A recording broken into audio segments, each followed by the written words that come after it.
Good evening, ladies and gentlemen. I'd like to call this meeting of the Planning Commission to order. If you are still filling out cards, bring them down to the end of the counter and we'll pass them here to the center. So we'll start this meeting. Report of the chair. The chair has nothing to report. Does the vice chair have anything to report? No, I don't. Thank you. Then we need the approval of the minutes. Can I get a motion for the minutes of December 14th? I'll move to pass the motions for December 4th. I'll second. Okay, we have a motion by Amy and a second by Amy.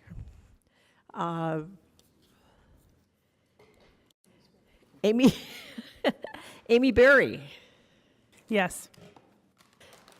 Amy Burrows, Yes. Mike, Yes. Levi, Abstain. I was not here for that meeting. thank you. Andreas, I'll vote yes. Brenda, Yes. thank you, and Rick, Yes. thank you. And the chair votes yes. 1, 2, 3, 4, 5, 6, 7 yeses and 1 abstention. The minutes are passed. We need a report from the director. I'm sorry. No, that's fine. I don't have much tonight. Just a reminder that we are having a planning commission retreat next week for everybody. So we'll send out that agenda and some information on that in the coming days so that you know what we're going to be talking about in advance. That is a public meeting, so it will be open to the public to at least come and attend. And other than that, just some council updates on things. It looks like next week is going to be a busy planning day at the city council. So they're going to have a couple of big projects, city initiatives on their, tentatively at least right now, on their work session, the downtown building heights and street activation changes, and it looks like ADUs. So we'll see how that shakes out, and if hopefully they stay on the agenda and we can get those things moving forward. And other than that, that's all I have. Thank you, Nick. This is the moment for the Planning Commission to have some general discussion. Does anybody have anything they want to bring up? I have one question, whether this would be an appropriate time to bring up the request to recall email that was sent today.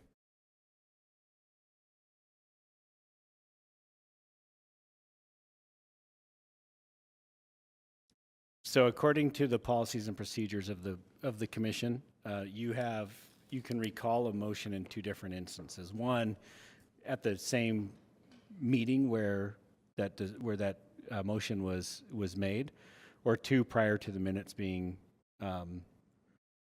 ratified. So that you have that option to do it. There's no sort of I don't know the right term that I'm thinking of, but there's not any sort of legal reason to, unless you feel like there is, based on the information received, to consider that it's purely at the commission's prerogative. In order to recall a motion, the only commissioners who can do that are commissioners who voted in favor of whatever that motion was. I believe that the item in question was a unanimous. Actually, it wasn't. No. There was Both there was Amy's, we voted no, and everyone Right. else voted yes. Right. So it would have to be somebody who voted in the affirmative to do that.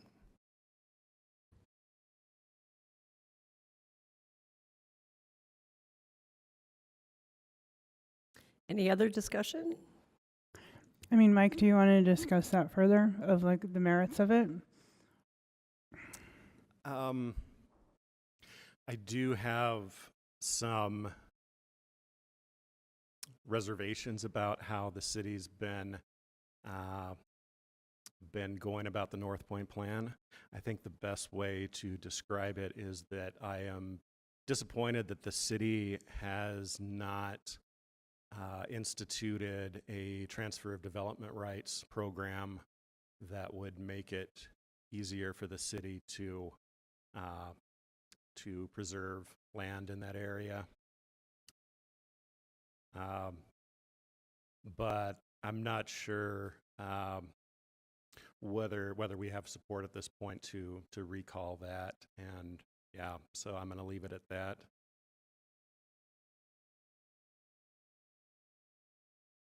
Maybe you can go to the city council meeting. Yes, that is definitely an opportunity that not just us as planning commissioners, but the general public does have the opportunity to give input on the final revisions that will go into the North Point plan. Yeah, so as I thought about this today, I feel that if we did recall this, there would be no substantive difference in our realm Yeah. because we have a little pocket of this, but that where the real work is going to happen and where the real changes can happen and where, you know, people who should be contacting their elected officials is the next step with the city council. So I was just kind of where I was landing today was like, I don't know what more we really have the authority or the purview to do, because one of the things you just talked about isn't our thing either. Yeah. So Well, I did get everything, all my thoughts off my chest, so at least I've got that done, so. I think this is the question that's raised in the specific recall proposal by Cindy Cromer, dated January 10th, 2023, is basically a political issue. And as a planning commission, political issues are really not in our purview to determine.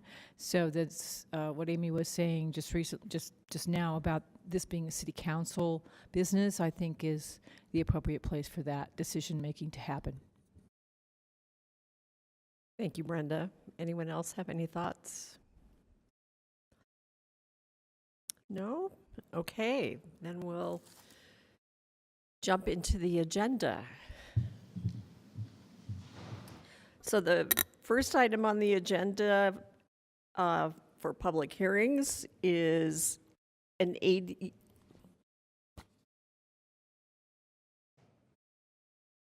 Okay, this is one that needs to be read. Okay. Is for an ADU conditional use at approximately 2867 South Chadwick Street. Hello, everyone. Take it away.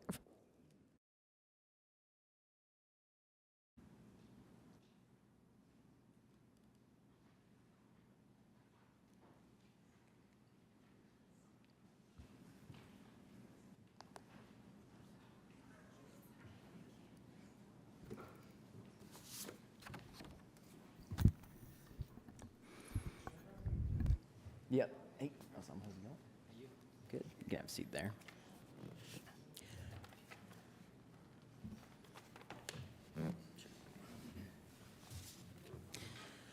Alrighty. Can you hear me? Okay.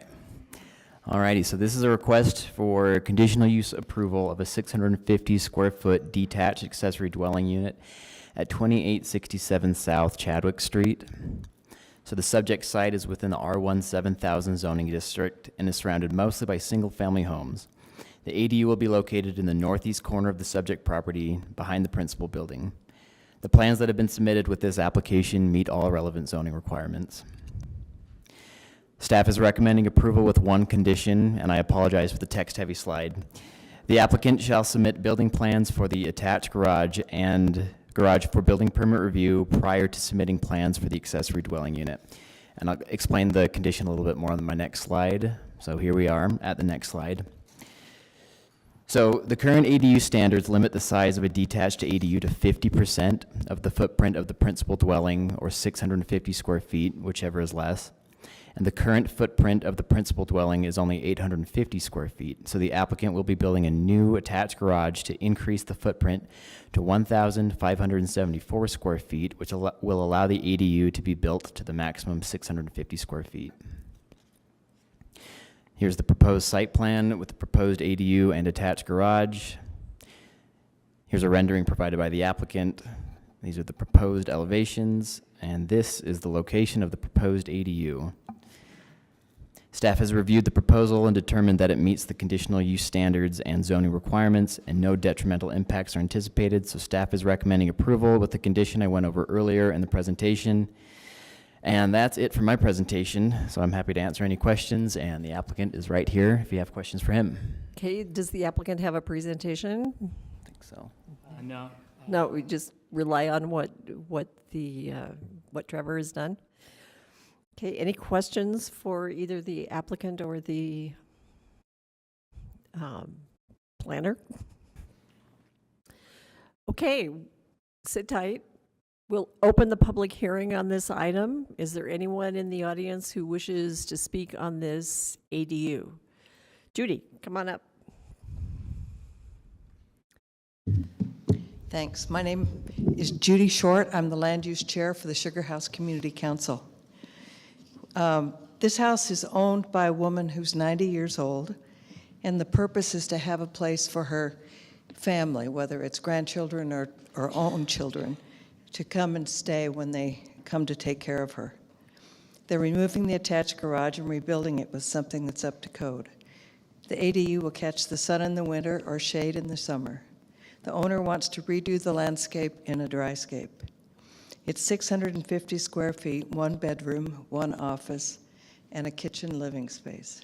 27% lot coverage on an 8,300 square foot lot. 3 parking stalls on the property with 2 in the new garage and 1 in the driveway and 1 on the street. We did put flyers out around the neighborhood and didn't hear from a single soul. So we're assuming that they're all in favor of this. And so we ask that you approve it and have the approval letter say that approval is predicated on the fact that it will never be a short-term rental. Thank you. Thank you. Is there anyone else in the audience who wishes to speak on this item? Okay, seeing none, I will close the public hearing and bring it back to the commission. Is there any discussion?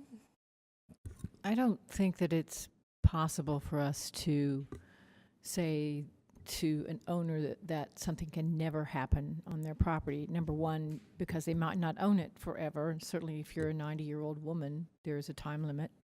And number two, the zoning may change even in the near future to allow short-term rentals or some other kind of change that we don't anticipate and can't anticipate. And I don't think we can hold anyone accountable for that. Am I done already? No, that's sorry. But I would ask Paul to interpret that a little bit for me. It's a policy question. I agree with you that you can put a restriction on property in perpetuity. I wouldn't be concerned about that. As far as a restriction on the use as a potential short-term rental, you're right. The city council could rezone this to a zone where it's allowed, or the city council could determine at some point in the future that short-term rentals are okay, and that restriction would continue on with it despite what the zoning would allow. So, I mean, that's possible. That's possible. A condition could be that it not be used as a short-term rental unless the city council, unless a policy is adopted that allows that in this area.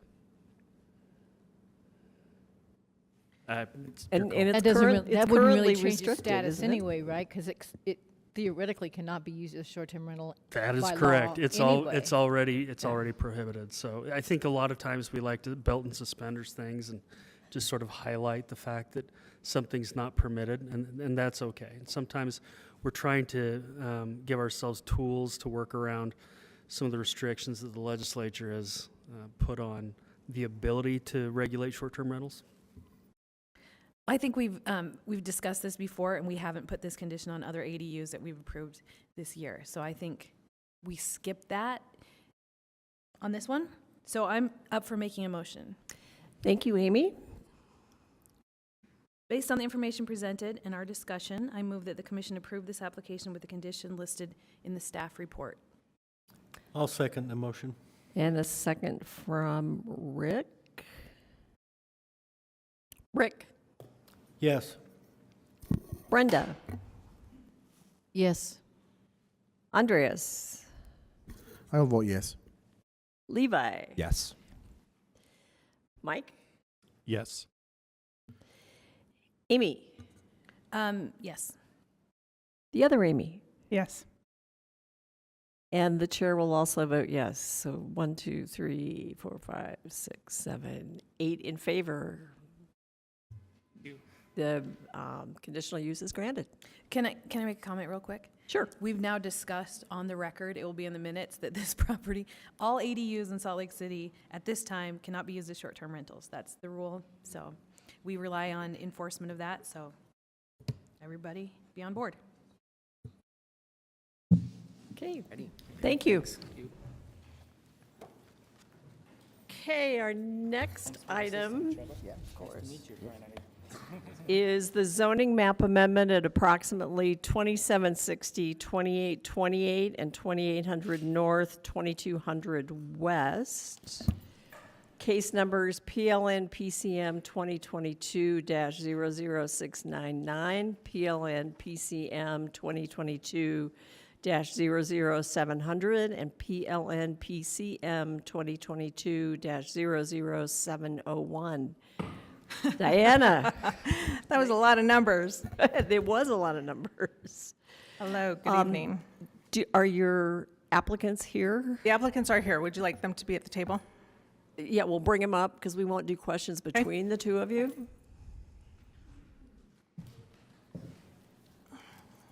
We're going to have a full table. So Diana will do her presentation, then you'll have an opportunity. Be sure to introduce yourself into the microphone for the record. Do you want me to bring up your presentation when it's time? Or do you want me to just move? Okay. Okay.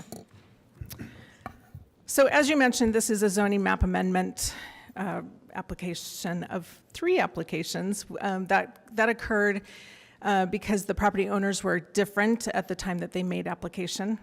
So we're leaving it at the 3. The project request is a zone change from AG2 agricultural to M1 light industrial for 3 parcels. The total acreage for all 3 parcels equals 1430.33 acres. Just to point out, the small triangular piece is 2.21 acres. The larger piece that fronts on 2200 West, but is more northerly is 8.06 acres. And then the parcel that's closer to the south is 4.06 acres. The possible future development that the intent of the applicants is warehouse, although no specific development plan has been submitted with this, and it is not required at this time.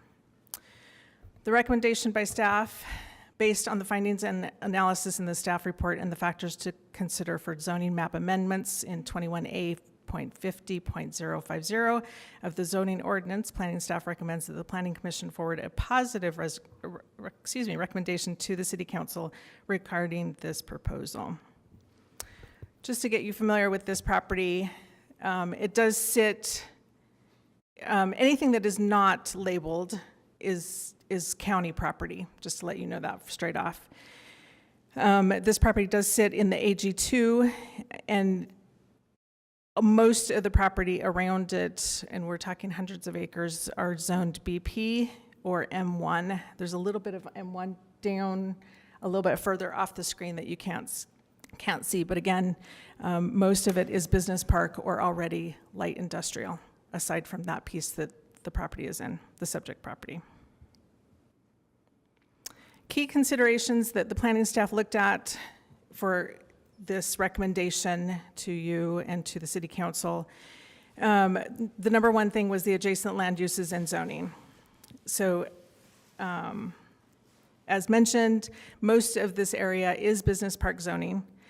Currently, there is an application, a building permit application in for a 1.1 million square foot light manufacturing structure to be built directly to the west of this subject property.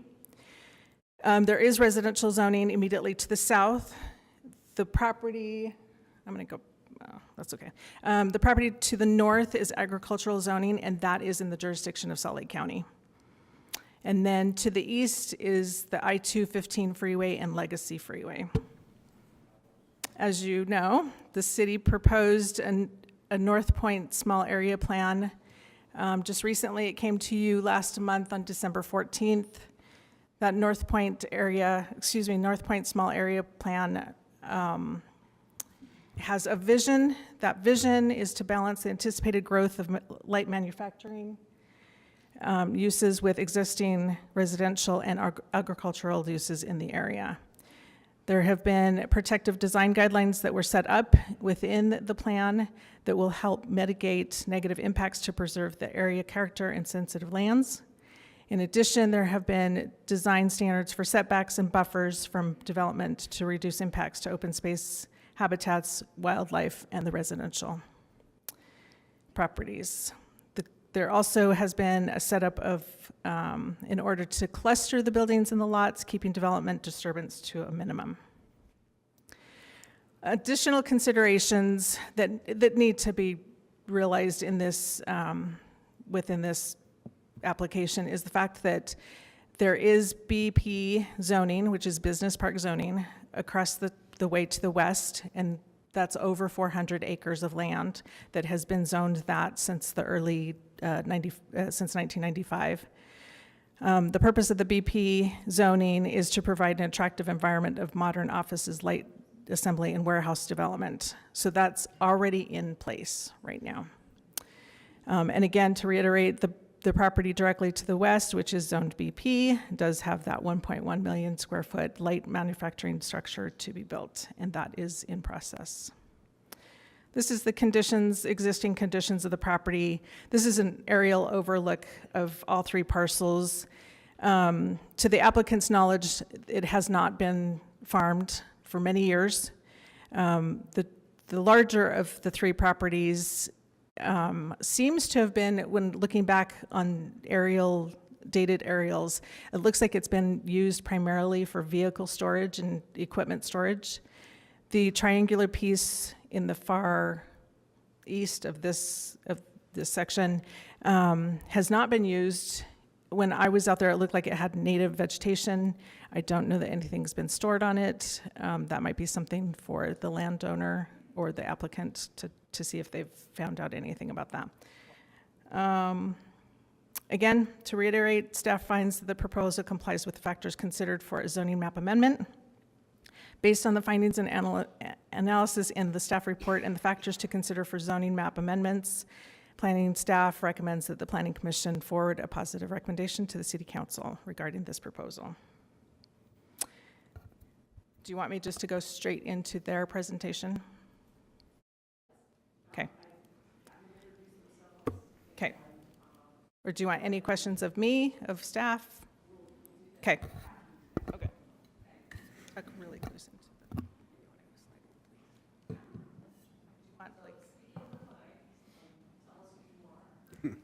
Yes, good evening. Thank you, Diana. My name is Megan O'Brien, and I am the owner of the applicant, OCC Industrial. With me tonight are my two partners, James Carlin and Will Channel. We are here tonight to request a rezone from Ag 2 to M1 for the three parcels located at 2760, 2800, and 2828 on North 2200 West. Next slide, please. The three parcels total 14.33 acres. OCC Industrial currently has 2 of the parcels shown here in green under contract for purchase. Of the 12 acres, 8 acres are currently being utilized by a commercial landscaping company. The other 4 acres are vacant land. Our plan for the parcels shown here in green is to consolidate the 2 lots and develop a front park, rear load, Class A light industrial building. The triangular 2.21 acre parcel here, shown in red, is owned by Jim and Kathy Larkin, and they will retain ownership of this parcel. They have no development plans at this time, but have asked us to represent them in this rezone application, as they believe light industrial to be the highest and best use of their land. We ask that this rezone request to be approved for the following 3 reasons. 1, it's consistent with the North Point Small Area Plan update. 2, it supports Plan Salt Lake through its strong economic benefits. And 3, there is currently a scarcity of land, of vacant industrial zone land in this area.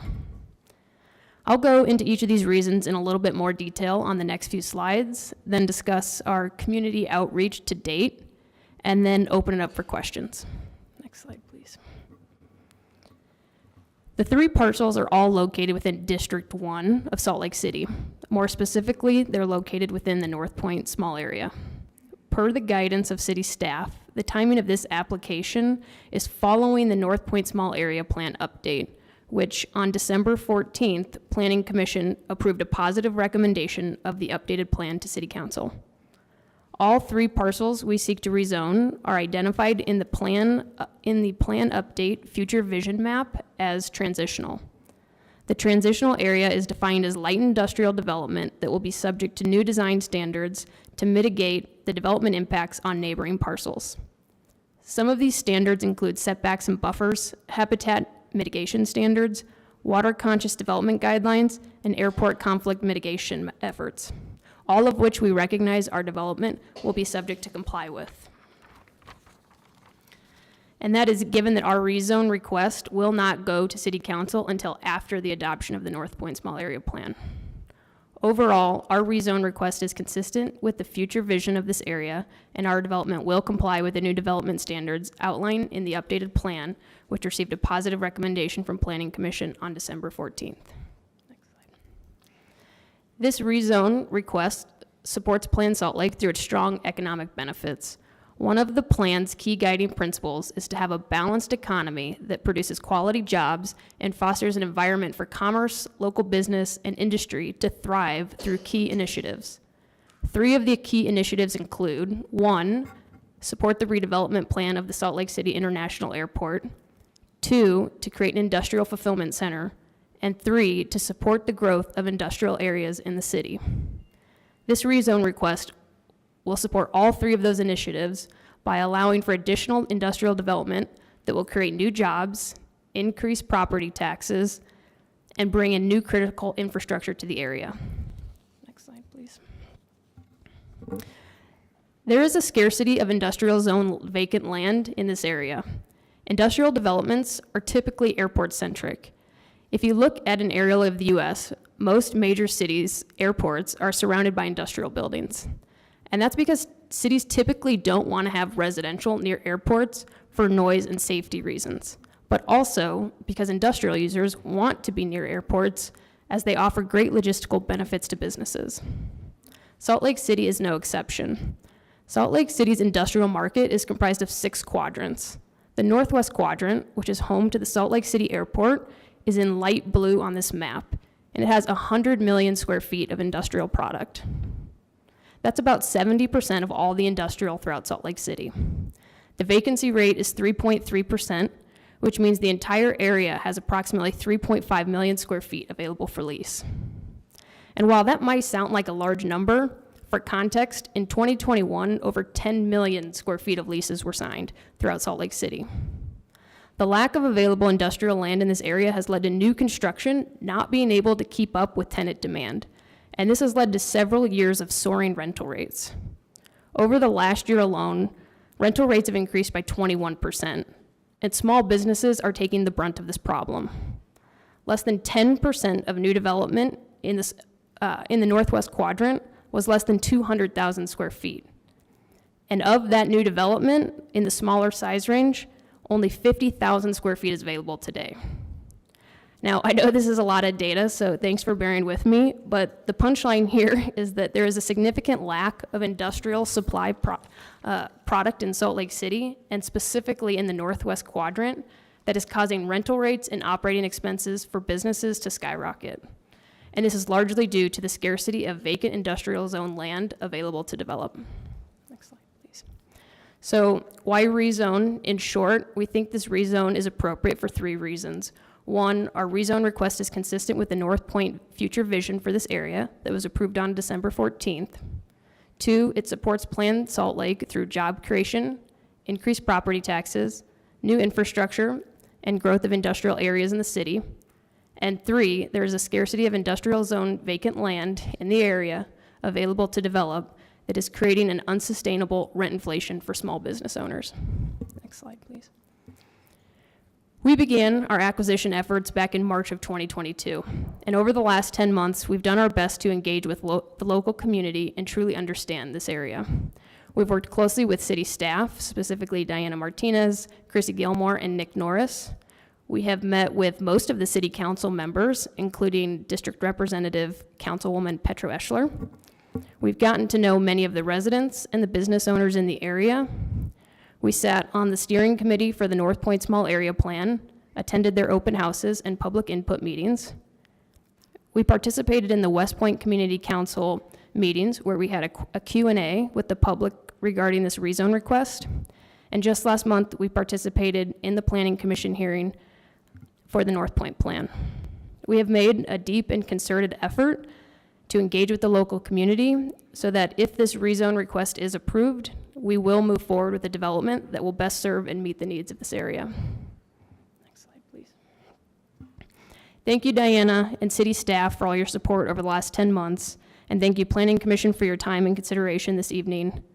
One final item I would like to address is that in recent days, it's been brought to our attention that there is community concern regarding the timing of this application, specifically that we are asking for approval before the master plan update is approved by City Council. We acknowledge this concern and would like to clarify and reassure everyone that our intent is to take our rezone request to City Council after the North Point Small Area Plan approval. Thanks again. That concludes our presentation, and we're happy to answer any questions that you guys may have. Okay, Commission, any questions for Diana or the applicant? I wonder if I can ask You Diana. need to get into the microphone. This is Amy B. I wonder if I can ask Diana, is it possible to say that this won't come before City Council until this, like, can you guys hold it? Can you time it? Is that a legal thing to do?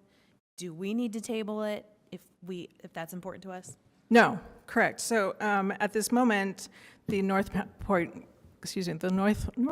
Small Area Plan has initiated towards the City Council, so it has gone to them for scheduling. This one will follow. It does not need to be tabled. It will be held back until the plan goes to the City Council. But City Council can take things in any order they want, right? They can. I think planning staff will work with them to have it held back until the plan is approved and adopted. Is that bulletproof? I'm going to defer to management. Well, we don't speak for the city council. Right. Right. They can make their own decisions about those types of things. But we definitely will recommend that they take action on the North Point plan before they adopt any zoning changes related to that. It should be noted that, and I just want to bring this up because it's separate from this, but there also is a pending annexation near this property. That follows under state law, a different process for assigning zoning than a zoning map amendment process. So I want to make sure that that's clear because they're two different things and we have to follow state code in both of those. Again, it's not relevant to the matter before you tonight, but it does, because they're so close to each other, it does create some confusion for some people and some, it is a little bit complex trying to sync those two processes together. But though, again, even that is up to the council as far as the timing goes. The council has asked the planning commission to weigh in on that. We'll bring it to you at some point in the not too distant future. But yeah, the council sets their own priorities and scheduling and other things. We do think that they'll ask us for our advice on zoning changes pending that, the adoption of that plan. And does the outcome of our recommendation today change any of the annexation conversation, or? No, this is What could looked happen? at on its own merits, and it doesn't have anything to do with what some other property owner desires to do with their land. Okay. Can you tell me what the difference between a BP and an M1 zone is?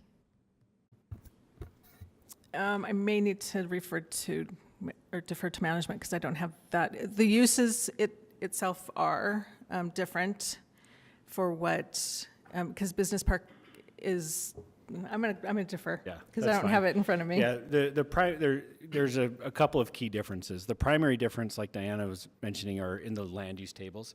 There are some uses that are allowed in the BP zone that are not allowed in the M1 zone, and vice versa.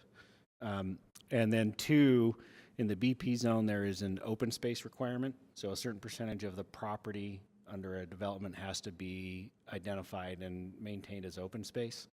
And the setbacks are different. So those are the three primary differences between the two zones. And so do we know why this was slated for M1 instead of BP? I think that's a question for the applicants. Okay.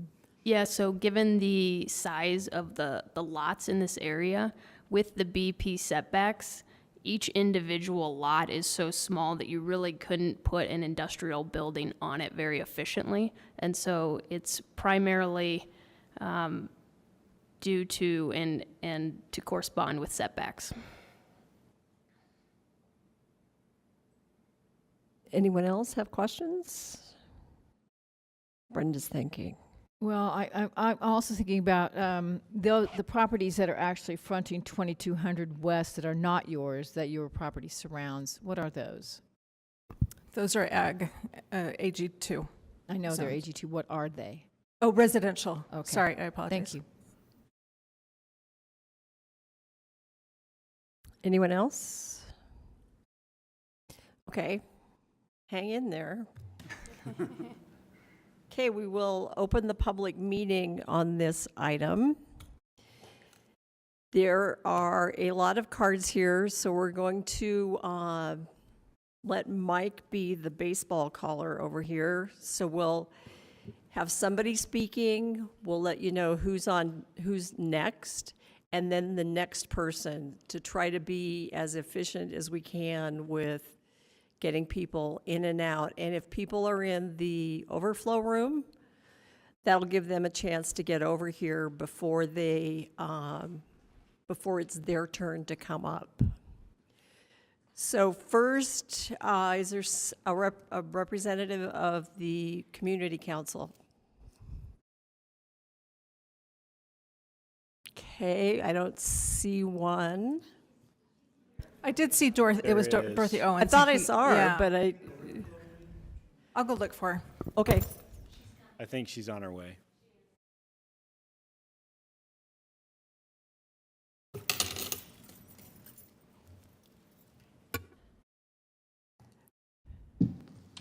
Dorothy Owen with the West Point Community Council. Okay, and you know you have 5 minutes, right? And I'm going to be very short. Thank you. You have lots of other people who can talk to it. I think we had a town meeting in September. We held it out on 2200 West. The applicants came. At that time, we specifically advised them that it was not a good idea to put out the idea that the property was automatically going to become M1, that there was a process that needed to be followed. We made sure that all of the people in the area knew what was going on. We had a very successful meeting. They voted on it. The staff did an excellent job of putting together posters explaining what was going on. We had an open house at that meeting. where they could ask questions about it. Then we had a formal meeting and a formal vote. We considered both the master plan and this. Basically, we voted overwhelmingly. One, that people thought they had enough information to make an informed vote, and two, they voted in opposition to the zoning. And that, the criteria they used were the ones that the planning staff outlined, and that's the ones that's on the chart. Specifically, does this rezoning comply with the city's objectives in their planning documents? The answer then and now is no. Now, having something being proposed is not having it enacted. The purpose of having the city spend $100,000 to out-of-state planners and spend 2 years doing this plan was to have a document that would guide policymakers like yourself. It would also guide the citizens in making their comments and guide elected officials. Making decisions before the plan is done defeats the whole use of that $100,000 investment. You asked us to write a letter to you explaining our rationale using your criteria. We did that. You have that. We ask that you do the same thing and reject it because the plan is not done. Thank you. Thank you, Dorothy.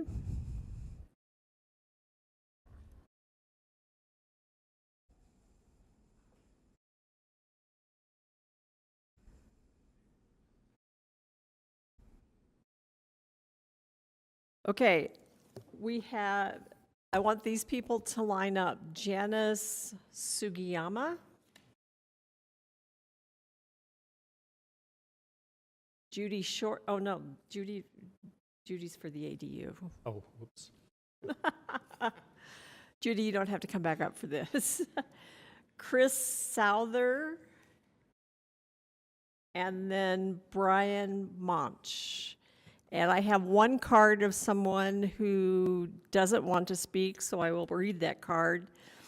CJ Helledge said, given that the city is undertaking a small area master plan for these parcels and that plan is nearing a conclusion, which is contrary to the M1 zone,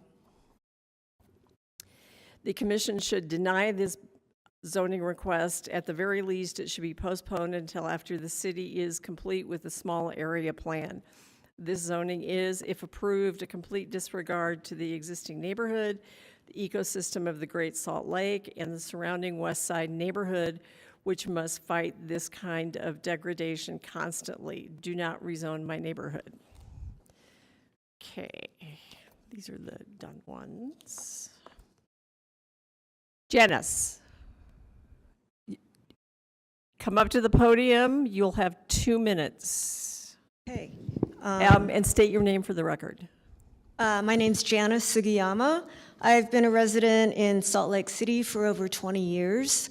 So during the time that I've lived here, I've seen the air quality diminish to the point where it doesn't surprise anyone that we make the dubious distinction of having the worst air quality in the world. I've commuted a lot between Salt Lake and Orem and have experienced driving with a lot of big rig trucks that speed. They don't stay in their lanes. They leave blown tire debris over the freeways. There's just been a huge increase in air pollution, noise pollution, light pollution. And the Great Salt Lake, it's on the verge of irreversible collapse.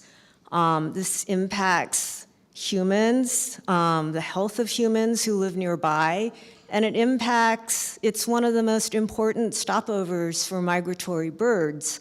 So it impacts tens of millions of birds who rely on the health of the Great Salt Lake. And the climate crisis is changing the environment, causing, threatening livelihoods, and causing loss of biodiversity. And so in the midst of all of this, developers want to squeeze more industrial growth, just in close proximity to the Great Salt Lake wetlands, which just seems crazy to me. I realize that Salt Lake places a lot of importance on growth, but doing so without thought could lead to more traffic, pollution, and degradation of quality of life. Thank you, Janet. That's your time. Stop. Chris Souther, and then Brian Munch and Lisa Manuel. Your mic is way too short. okay, that's fine. I'm Chris Souther. I've been a resident of 2200 West for a little over a decade. I served a few of those years on the community council. I just want to start by saying I would like you guys to deny or at a minimum postpone these kind of requests until the small area map is actually resolved and implemented, and to not make decisions based on speculation. There are three major things that the city has devoted millions of dollars to recently to try and fight, and that is air pollution, saving the Great Salt Lake, and mitigating the housing crisis that is far greater than any warehousing crisis that no one's ever heard of. It would be hypocritical at this point to implement a new warehousing district when we're trying to fight air pollution. It would be hypocritical to implement a new warehousing district on top of existing residences and taking up precious land that could actually be used for residences when we're trying to fight a housing crisis. It would be hypocritical to make a new warehousing district when we already have hundreds of acres designated to current and future warehouses in the inland port area, which is just around the corner. When we are trying to save the Great Salt Lake, putting a new warehousing district at the base of the Great Salt Lake seems a little hypocritical. So again, these kind of decisions need to be either denied or postponed until the small area map is actually fully resolved and we can actually all agree on what this new area should look like. Thank you. Thank you. Brian, be sure to state your name for the record and you'll have 2 minutes. And then next is Lisa Manuel and Ann O'Connell. Thank you. I'm Dr. Brian Minch, president of Utah Physicians for a Healthy Environment.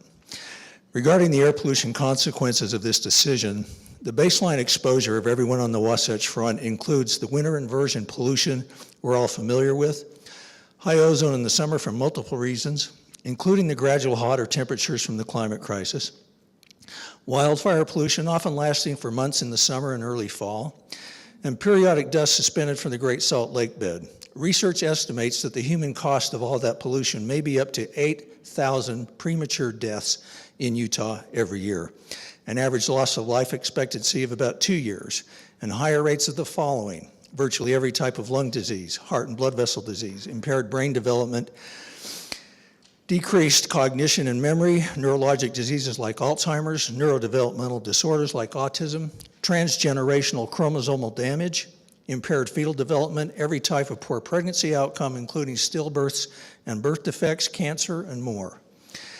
Now, in addition to all that, the area of proposed rezone is exposed to much more.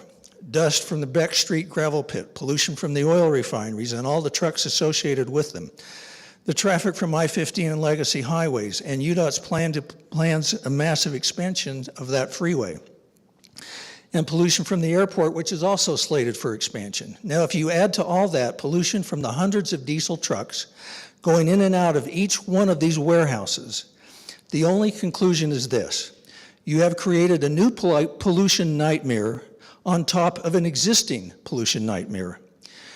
Where those warehouse farms have been created in other states, the nickname they now are known by is diesel death zones. And that is exactly what they are. If city leaders approve this, that is exactly what they have created. Thank you. Thank you.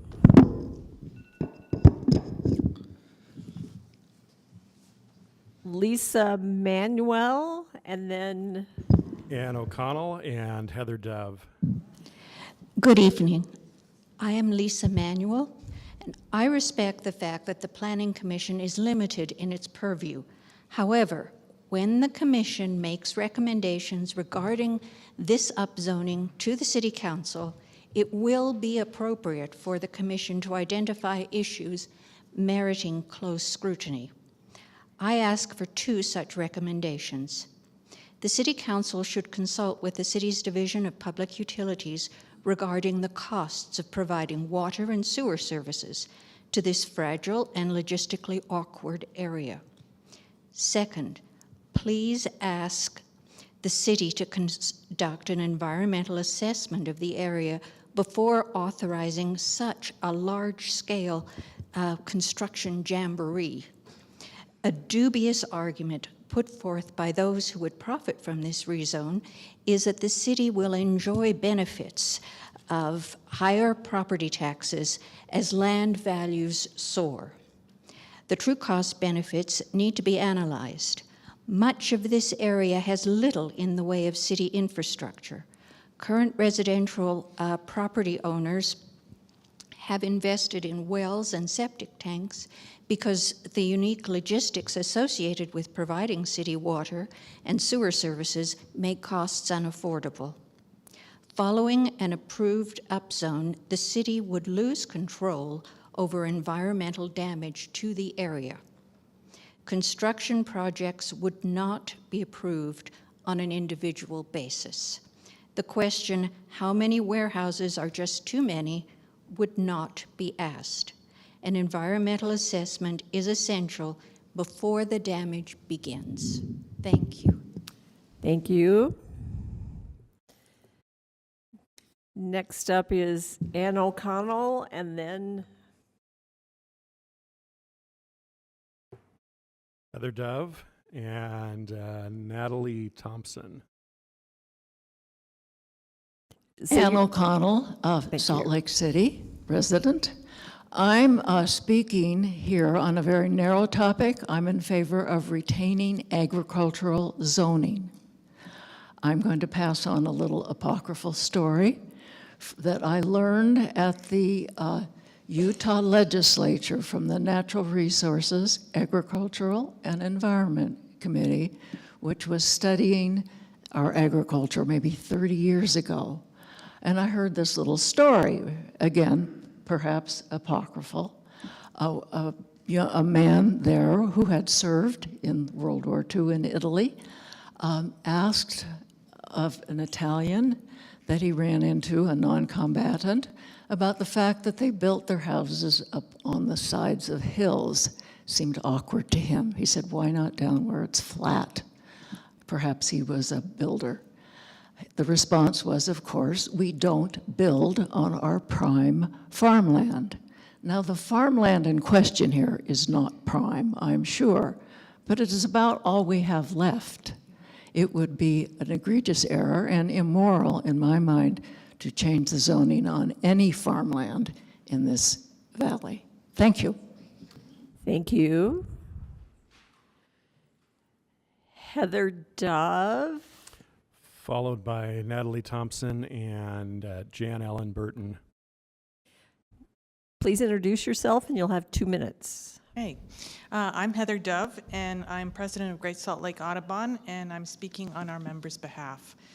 The North Point area that's being proposed for M1 zoning is immediately adjacent to the duck clubs and some of the last remaining Great Salt Lake wetlands that are still functioning, despite the dire condition of the lake. It's truly a folly to think that these proposed business parks and warehouses, with all the trucks that would service them, would not have a significant detrimental impact on these wetlands and the wildlife that relies on them. Birds do not tolerate proximity to human noise and activity. These unwanted and unnecessary warehouses will cause more habitat loss when we have already lost so much around the lake. I ask you, the public servants of the Planning Commission, to serve the people and the environment, not the voracious developers. The fact that you are entertaining the idea of upzoning before the City Council has even approved a small area plan suggests that you're more interested in protecting the developers than you are the tax-paying citizens. I urge you not to destroy housing when we already have an inadequate supply. Do not add to the already out-of-control overbuild of warehouses and business parks that the majority of the population hates.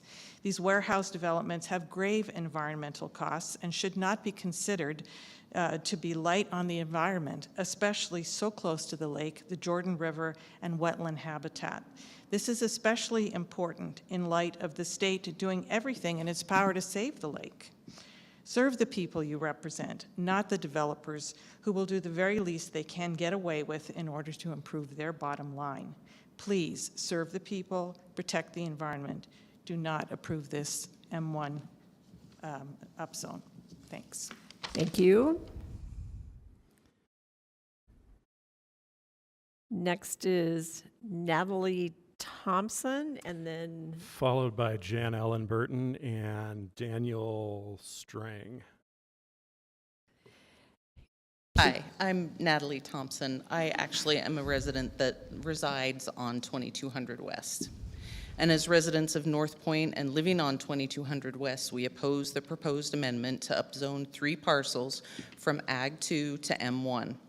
The subject properties are total in approximately 14 acres, 14.33 acres. The North Point Master Plan has not been adopted by Salt Lake City Council, and we don't know when it will be or if it will be as currently written. The council recently agreed to putting the much-discussed overhauls to off-street parking rules, shared housing, and tiny homes tucked into existing residential neighborhoods on a fast track with potential approval coming in weeks. Utah's Capitol has recently also launched a year of study and public input to understand how existing residents may be squeezed out by development, especially on the west side. Changing existing Ag 2 to M1 would cause displacement of existing residents. We have farms, we have animals, we're actually farming. How can you expect residents to live with M1 within 300 feet of their homes? The air, traffic, noise, and light pollution of M1 is not compatible with residential living.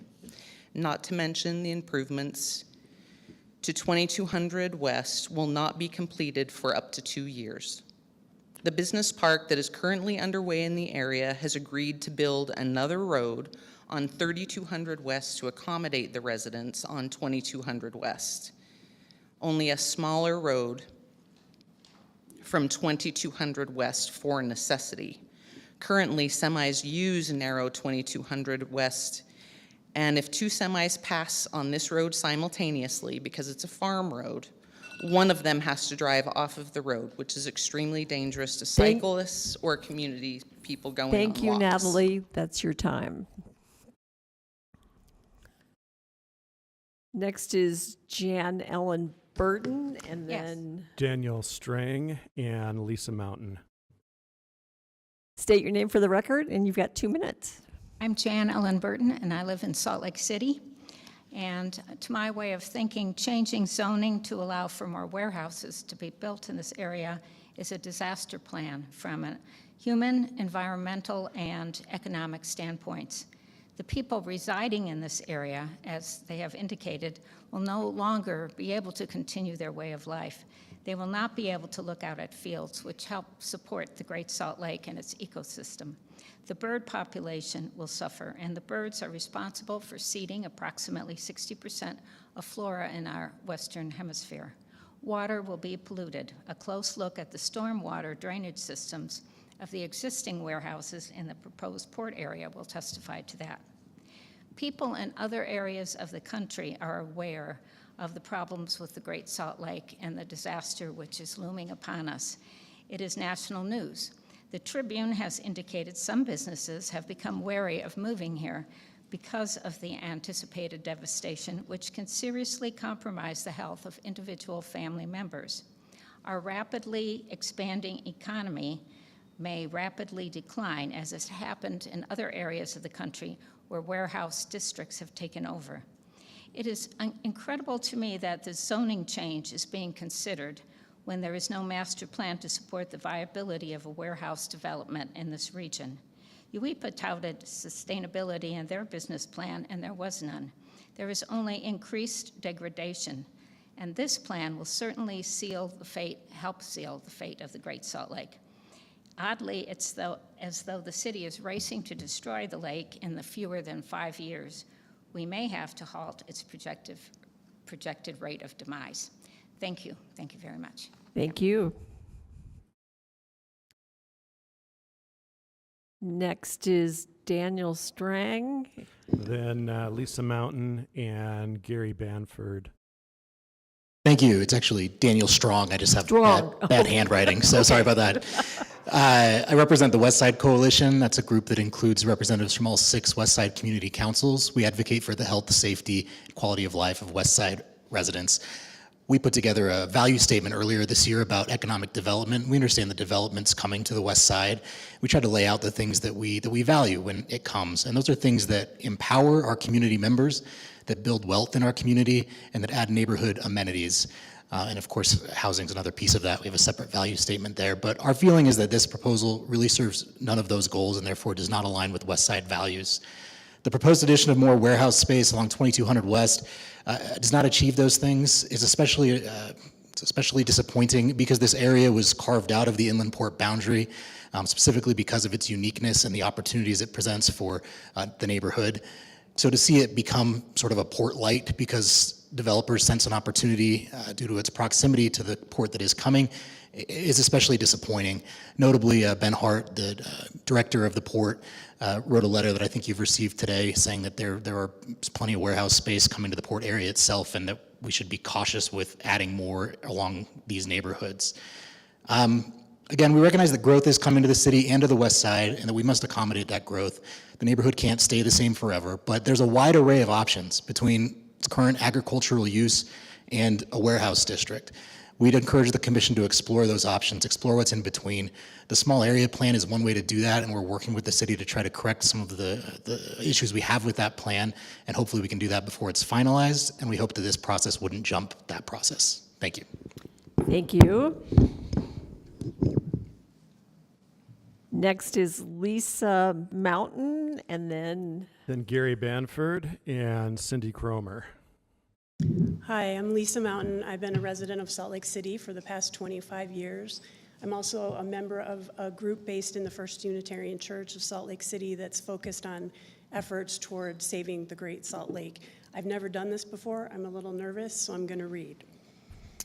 So we oppose another warehouse district in Salt Lake City. Salt Lake City should not approve any developer upzone requests allowing creation of a warehouse district in the North Point area.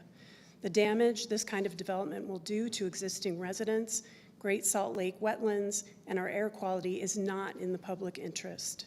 Before any zoning changes are even considered, Salt Lake City needs to have a comprehensive plan in place to protect the Great Salt Lake, its wetlands, and ecosystems for the benefit of Salt Lake City residents. This project displaces residents of the West Side who are already disproportionately affected by environmental problems. It damages critical wetlands of the Great Salt Lake, which we know is in great peril and collapsing, and it increases air pollution in a city that already has very poor air quality. Thank you. Thank you. My name is Gary Banford. I own the property directly across the street from this business park that's going in. And when I purchased this property, I was hoping to build my nice dream home. And in light of the business park, I've decided that it's now time for me to capitalize on my investment and try to find a new dream. We're hearing a lot of talk about the Great Salt Lake, and I appreciate that. This business park is already coming, and it's already changing the whole dynamics of the area, and that's why I've decided to support this zoning change, and hopefully others in the area may be able to do that. They have the choice to stay if they decide to stay, but I would suggest that with this zoning change that they take the opportunity and find themselves a new dream like I've decided to do. Now with OCC, I've heard rumor, and it hasn't been talked about today, but that they've been unkind to residents in the area. And I found that to be exactly the opposite. They've been awesome to work with. There was a boundary line conflict between my property and the neighbor, and rather than cause a big ruckus, OCC decided to exclude that portion of it just to make it so it was more convenient for everybody involved, and I appreciated that as well. So I would suggest that we approve this timeline. This is so it can continue to move forward. It won't beat the small North Point plan approval, but it's a step to continue to get this in the right direction and continue moving. We've been waiting for a long time. We've had a lot of delays, and I'd hope that it would be voted on today and voted to approve this change, which is coming to the area anyway. Thank you very much. Thank you. Next is Cindy Cromer, and Then I believe it's Jim Larkin and Dita Seed. take it away, Cindy. I'm still Cindy Cromer. I'm going to go off of my prepared remarks, which should have been dumped in your Dropbox late this afternoon. It's encouraging to hear that the applicants will follow the small area plan through the City Council's approval process. But which draft of the small area plan? The one that the consultants provided to the staff, the one that the staff recommended to you, the one that you forwarded to the City Council, or the one that I anticipate watching every nuance the City Council members might approve? Those are 4 different documents. So which one are you going to make your decision relative to? I don't see how you do that. I appreciate that the developers are being generous and saying they will get in line, but I don't see how you deal with the traffic jam of drafts ahead of you. So, the petition for this small area plan was initiated 4 years ago, and in my comments to you, I outlined some of the things that have gotten in the way. This is an extraordinarily long time for a small area master plan to be in the pipeline. Some of these things that got in the way were acts of God. Some of them were due to the various city processes, such as the RFP process, which I could go on for hours about, and the lack of transparency. Your choices are now to make a positive recommendation, to table the petition, and in my remarks, I suggested what you might get more information about, a definitive history of what's occurred here, whether the application is complete by definition, the current abutting land uses, and Sherbill versus Salt Lake City, which deals with vesting. I recommend that you look at Sherbill versus Salt Lake City in your retreat. But what I want to go to right now is that you seem to think that you've got to defer to other entities to initiate petitions. You initiated a petition on accessory dwelling units. You, the Planning Commission. You have the authority to initiate a petition on transfer of development rights. Thank you, Cindy. Hi, my Jim name- Larkin? Yeah, Jim Larkin. And then we have Dita Seed and Heidi Hoven. I own the piece of property on 2828 North 2200 West. We've been a nursery and we've been farming that property. And from what I see coming in and the way things are going, I've decided to try and sell that piece of property. I'm getting ready to retire and move on, sell the business to my son. And a lot of these people are acting like you guys aren't doing your job and things aren't getting done. But I think you're doing a great job, and I like the way things are going, and I think a lot of these things are getting addressed and getting answered, and I think they'll continue to get answered. Working with OCC has been great. They've been, gotta breathe. They've been really good to work with. They've been really respectful, and I can't think of anybody else, you know, it would be as good as these guys. I nicknamed them Mod Squad tonight as I've watched them.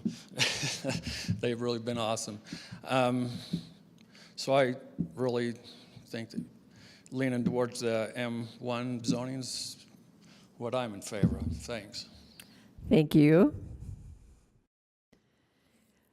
Dita Seed, and then Heidi Hoven and Dorothy Owen. Dorothy's already spoken, so we'll put her over there. Then Margaret Holloway. Hi there, I'm Dita Seed. I've lived in Salt Lake City for 37 years. I'm here tonight to urge you to not approve this proposal for a zoning map amendment for the following reasons. Upzoning this property from agricultural to M1 would be a tragic error. There's significant complexity to the issues in the North Point area being worked through in policy discussions about the North Point Small Area Master Plan, which as we all know, has not been adopted by the city. Approving the subzone request before the small area master plan has been adopted and these issues have been resolved sets a terrible precedent. Putting aside the procedural questions, on its merits, the zoning map amendment should not be approved. It is not in the public interest to create another warehouse district in Salt Lake City, when we're already dealing with the consequences of the 152 million square feet available for warehouse development in the Utah Inland Port jurisdictional area. There is no shortage of available land for warehouse development. I urge the developers to go seek their, land there. Warehouse development comes with pollution and community impacts from diesel trucks, diminishing quality of life for residents. The 60 homeowners in the area will face severe consequences. Perversely, warehouse developers are using the threat of this development to compel residents to sell. The diesel truck traffic and pollution from warehouse development in the North Point area will also impact communities to the north, south, and east. And the area is adjacent, as you've heard tonight, to some of the most important wetlands on the south shore of Great Salt Lake. The impact of this development on these high-functioning wetlands as the Great Salt Lake is experiencing ecological collapse would be devastating. Furthermore, as with the inland port, greenfield development of this type requires major infrastructure investments. Thank you, Dita. Oh, we have a petition that has over 1,200 people who have signed it, so for asking you not to do this. Heidi Hoven? Then Margaret Holloway and Katie Pappas. I'm Heidi Hoven, Dr. Heidi Hoven, wetland ecologist and conservation specialist at Gilmore Sanctuary, representing Audubon Rockies, a regional office of National Audubon. A quote from BirdLife International: "People are destroying and consuming nature at a devastating rate. Birds are only our early warning system." BirdLife International has identified over 13,000 important bird and biodiversity areas worldwide. 5 of them are designated at each bay of Great Salt Lake, including Farmington Bay. These IBAs form the core of a wider network of key biodiversity areas, critically important sites for the persistence and global plant and animal diversity. One key element of the Farmington Bay IBA is its wetlands and all the habitat resources they provide the hundreds of avian species that depend on them. Each year, birds come to the lake by the millions. And as we are witness to habitat loss on the lake due to long-term drought, managed wetlands become increasingly more important habitat for migrating birds. The North Point Small Area Master Plan and the proposed upzoning proposal comes without warranted evidence of the need for this land use change of this nature in an area immediately adjacent to the IBA of Great Salt Lake that is also designated by the 2009 Utah legislature as a migratory bird production area. The 2021 amendment of this law sets further protections of the migratory bird protection areas. The act calls for counties in which MBPA are located to encourage the continuity, development, and viability of these areas and gives them the highest priority of use status, which highlights their importance to migratory birds. Many MBPAs are directly adjacent to Great Salt Lake, such as this one, and are essential in maintaining continuity among wetlands and play a key role in water inflows. Thank you. Next up is Margaret Holloway, and then Katie Pappas and Linda Freitas.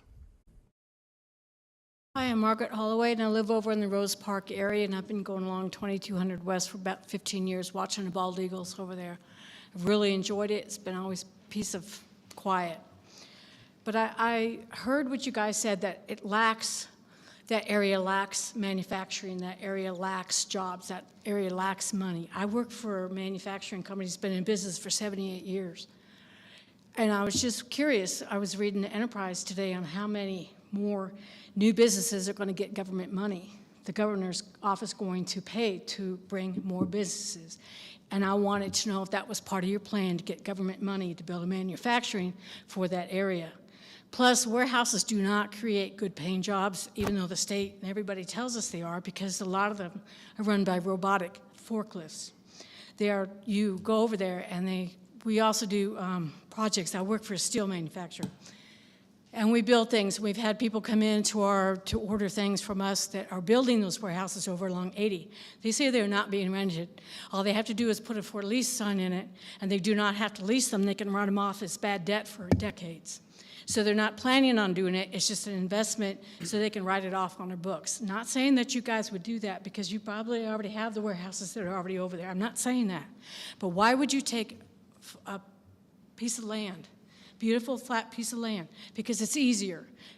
National Filter Media has been over across the street from us for the last almost 100 years. They just closed up. There's a manufacturing spot you guys can use right there. The BIG just closed up. They sold out. They also have a manufacturing spot. Mark Steel went out of business. What are they putting there? Houses. The planning division put houses next to the fueling station next to Tesoro instead of leaving it as a business opportunity, okay? There are other places. The planning division is moving in, rezoning, and allowing housing to come in where industrial is supposed to be. And it's always been for the last, I don't know how many years. So for you to... Thank you, Margaret. That's your 2 minutes. Katie Pappas, and then Linda Freitas and Holly Price Banford.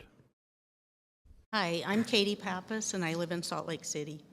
The North Point area, with its residential, agricultural, business, and natural areas, is unique. The North Point Small Area Plan promotes business and industrial development over residential and other uses, even as Salt Lake City is experiencing a severe housing shortage. This plan promotes, and in fact anticipates, the eventual replacement of 60 existing homes with business development. Upzoning agricultural residential to M1, as requested today, will allow this to happen, while M1 zoning suggests light manufacturing. As we've seen, warehouse development with drastic increases in truck and other traffic is the reality. The nearby inland port has plenty of potential warehouse space. The warehouses of yesteryear were nothing like the distribution centers of today. Huge buildings with 24-hour noise, light, and polluting truck traffic, creating an ongoing threat to health and quality of life. They're not appropriate near neighborhoods and environmentally sensitive areas. Residents in this area are already affected by refineries, the airport, freeways, and the inland port. The area is also adjacent to high-functioning Great Salt Lake wetlands. Preserving the lake and its ecosystems must be Salt Lake's priority in areas where development could compromise the lake, and no zoning changes should be made until the North Point Plan has been revisited and approved by the City Council. Thank you. Thank you. Next is Linda Freitas. Yes, thank you. And Then Holly Price Banford and Kath Larkin.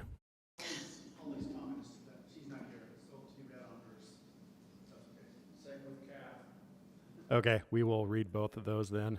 okay, we'll do those two. Ready? So Okay. now, go. Thank you. My name is Linda Freitas. I am a resident of Salt Lake City and have been since 1972.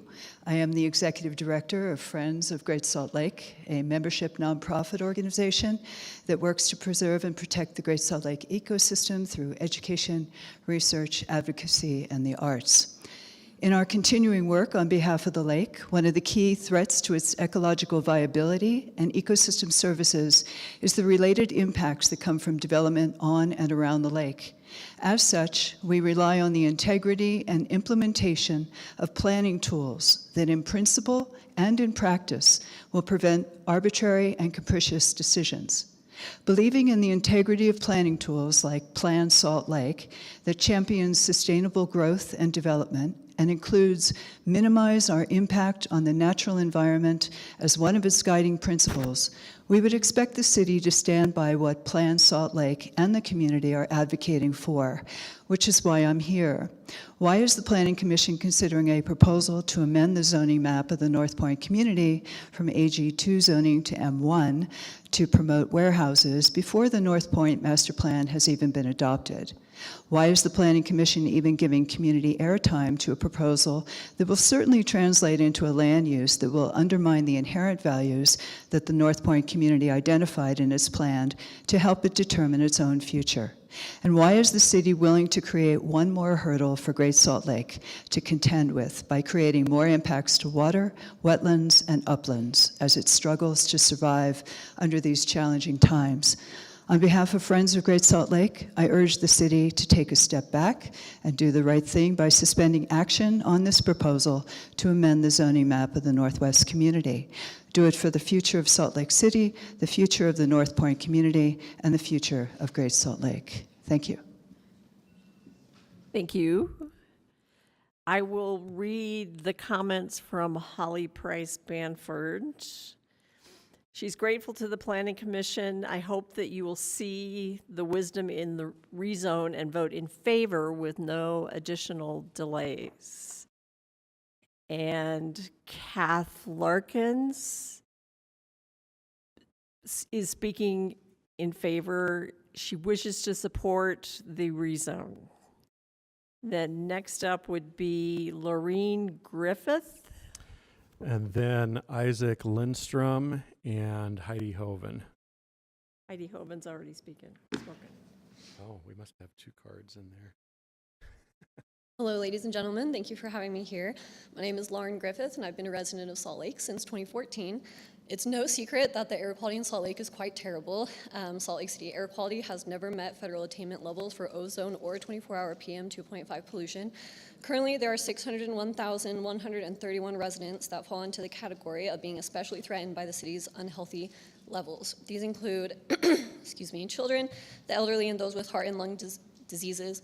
And if you've never seen a loved one of yours have their first asthma attack, I hope you never have to. Brigham Young University researchers found that Utah air pollution reduces the average resident's life by anywhere from 1.1 to 3.5 years. Loss of life is assessed across the population and reveals adverse impacts on all Utah residents rather than just sensitive groups who are more likely to experience health implications. An estimated 75% of Utahns lose 1 year of life or more as a result of the air pollution, while another 23% lose 5 years or more. Building warehouses on wetlands surrounding the Great Salt Lake will have negative impacts on air quality in several ways. Firstly, the construction process itself would likely produce significant emissions of dust, particulate matter, and other pollutants. These emissions could negatively impact the health of people living and working nearby. Once these warehouses are built, they will continue to produce emissions. In addition to providing important habitat, wetlands also play a key role in water management. They act as natural sponges, absorbing and slowly releasing water, which can help to regulate water flow and prevent flooding. This is particularly important in the context of the Great Salt Lake, which is known to fluctuate widely in size and is a critical water source for the surrounding region. Building warehouses on wetlands could disrupt this natural water storage system and make floods and droughts more likely. Recreation, tourism, education, research opportunities, as well as cultural and aesthetic values are another important aspect of wetlands that would be compromised by proceeding with this project. The final item I will discuss is the signal you'll be sending to other developers if you choose to move forward with this project and others like it. The message will be that governing bodies of Salt Lake are willing to further encroach on an already fragile ecosystem. It is about more than just the North Point district, and it must stop now. The supposed benefits of this project will be confined to the small group of people who stand to profit, while the entirety of the valley suffers the consequences. In closing, I would like to turn your minds to the future. What will be the legacy that we leave behind to our children and grandchildren? Will it be that we chose to prioritize profit and economic development over the health and well-being of the humans and other animals in this valley? Will we leave behind an industrial wasteland, or will we choose? Thank you. Thank you. Almost. Next is Isaac Lindstrom, and then Carson Kronk and Steve Erickson. Hi, my name is Isaac Lindstrom. Unlike so many people, I'm a new resident here to Salt Lake, and I'm here speaking against this proposal. The idea that we have a lack of M1 zoning designation is kind of a fallacy. I mean, the entire west side of the airport is a giant warehouse development waiting to happen. I work for a waste hauler, and one of our clients is over there. and we send one roll-off truck to this location for 2 dumpsters, and it goes there 4 times a day. 1 truck, 4 times a day for 1 warehouse. And so the idea of just one impact of the waste on this particular warehouse area is detrimental in the fact that you're sending diesel trucks there and back again all the time. Furthermore, when I was doing a site visit to this warehouse over on the west side, I saw a pronghorn. I was shocked. I was shocked to see a pronghorn inside city limits. So I'm just thinking, how many other wildlife, animals, birds, ecosystems are going to be damaged by the slippery slope that this proposal is creating? Once this proposal is, hopefully not approved, other developers will come in, look at it as like, oh, there's a property close by that has the same zoning designation that I would like. Oh, well, I'm going to go forward and put forth my zoning change. Oh, then the next one comes, and the next one.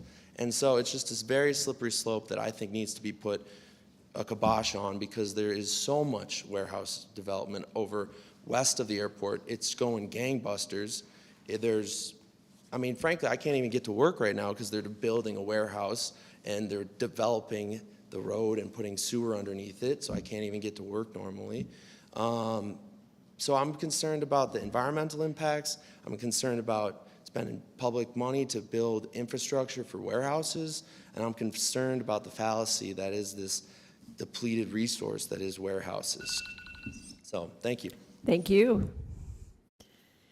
Next is Carson Kronk, and then Steve Erickson and Helene Cuomo. You sounded kind of tentative about that. Yeah. Go ahead, Carson. Thank you. My name is Carson Kronk. I am a resident of Salt Lake City, as well as the subject landowner's real estate broker. I just want to reiterate, I do not represent developers. I just represent these 2 incredible families. As a representative and as a resident of Salt Lake City, I support this rezone and ask that the Planning Commission provide a positive recommendation to City Council regarding the zoning map amendment to M1. I believe the overall conversation here has gotten away from the original topic, which we were just discussing one small property being rezoned to M1, not the entire area as a whole. Additionally, I just want to reiterate what you all know. Logan Simpson, who is the consultant group that was hired by Salt Lake City and the author of the North Point Small Area Plan, as well as the Salt Lake Planning Commission, have already recommended M1 as the future land use designation for this area. So we would really appreciate moving forward with the next steps. Lastly, I just want to say thank you for all the time and consideration. We very much appreciate the staff, the commission, and OCC for all their work on this. It's been a very long and emotional process over the last year, and you've all been really great to work with, so thank you. We're just excited to be taking part of this opportunity. Thank you. Steve Erickson, and then Helene and Colson Rich. Yes, my name is Steve Erickson. I've lived in Salt Lake City for over 40 years. I'm also the policy advocate for Utah Audubon Council. So, as you might guess, I'm worried about the impacts on Great Salt Lake and the birds. You've heard great testimony here tonight, and appreciate your willingness to listen for such a lengthy time, so I'll be real brief. My main concern emanates from the work I do with the city staff and sometimes the Planning Council on the issue of affordable housing. And what we're going to lose here is what is known as naturally occurring affordable housing, home ownership opportunity that's in the area, and with the warehouse construction on this parcel, on these parcels, really is incompatible with the existing uses that surround it. And that's the biggest concern about this particular area being M1 rather than Ag 2 or even Business Park. So I realize that there may be difficulties with that property fitting into the Business Park configuration and zoning, but the warehousing on that particular parcel is an inappropriate use in my estimation. So would urge you to postpone consideration of this request. Thank you. Thank you. Helen Cuomo? Yes, I'm Helene Cuomo. Oh, just hang a on, moment. hang Then- on 1 second. Then Colson Rich, then John Schreck. Okay, now go. Hi, I'm Helene Cuomo. My question to all of you is, what are we leaving as an inheritance to our children? More warehouses, roads, dirty truck, noise and light pollution, less migratory birds and endangered species coming to our shores. There are so many things we are losing right now, and I really feel that you, the city, can put a stop to development first. We've lost it with the state. There's too many developers on the state legislature, but I really feel that the soul of Salt Lake City is right here, and we can put a stop to right now trying to change the zoning to M1. And I'm going to be brief. Everybody has said it already, but I want to leave you with the words of Joni Mitchell. I'll even sing a little bit. You don't know what you got till it's gone. They paved paradise and put up a parking lot. Thank you.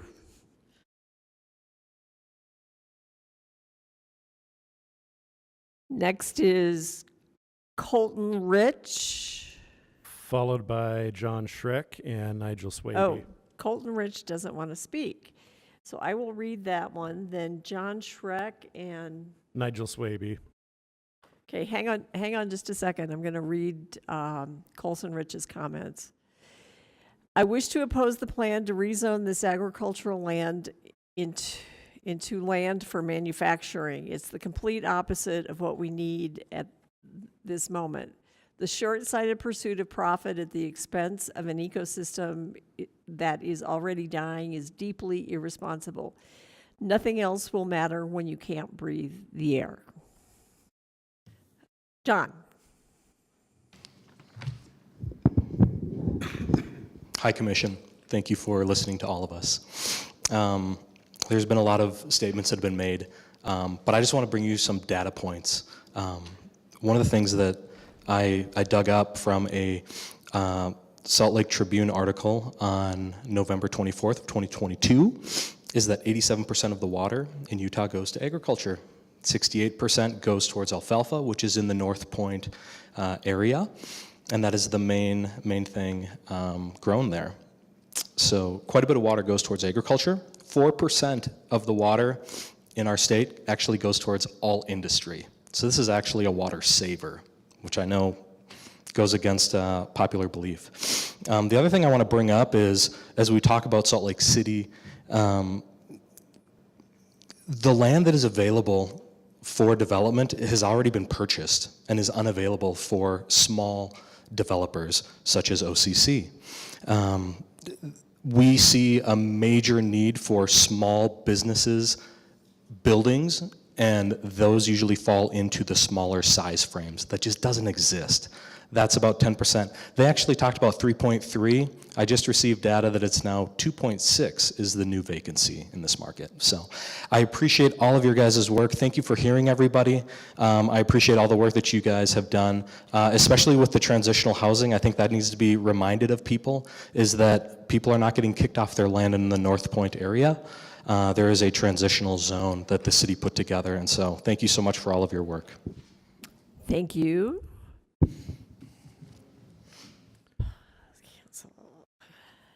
Nigel Swaby, and then Jean Tabin and Susan Korth, although Susan just set up zoning, so we don't know which one, but we'll find out when she gets up. Now, go. Good evening. My name is Nigel Swaby. I live in Fair Park. I work as a real estate agent. I do commercial and residential. I do a lot of warehouses, actually. I'm here tonight to oppose this plan at this point. When you think about the rezone that you're considering from agricultural, which is mostly actually residential, to M1, which is one of the most intense upzones, it doesn't really make sense from a planning perspective. Normally, when you've got conflicting desires for land use, whether it be residential, which this should be because it would match what's around it, and we have a shortage of housing, then you would refer to the master plan. And right now there isn't a master plan. So to approve this without going to the master plan, while that's still in flux, it doesn't seem to make sense.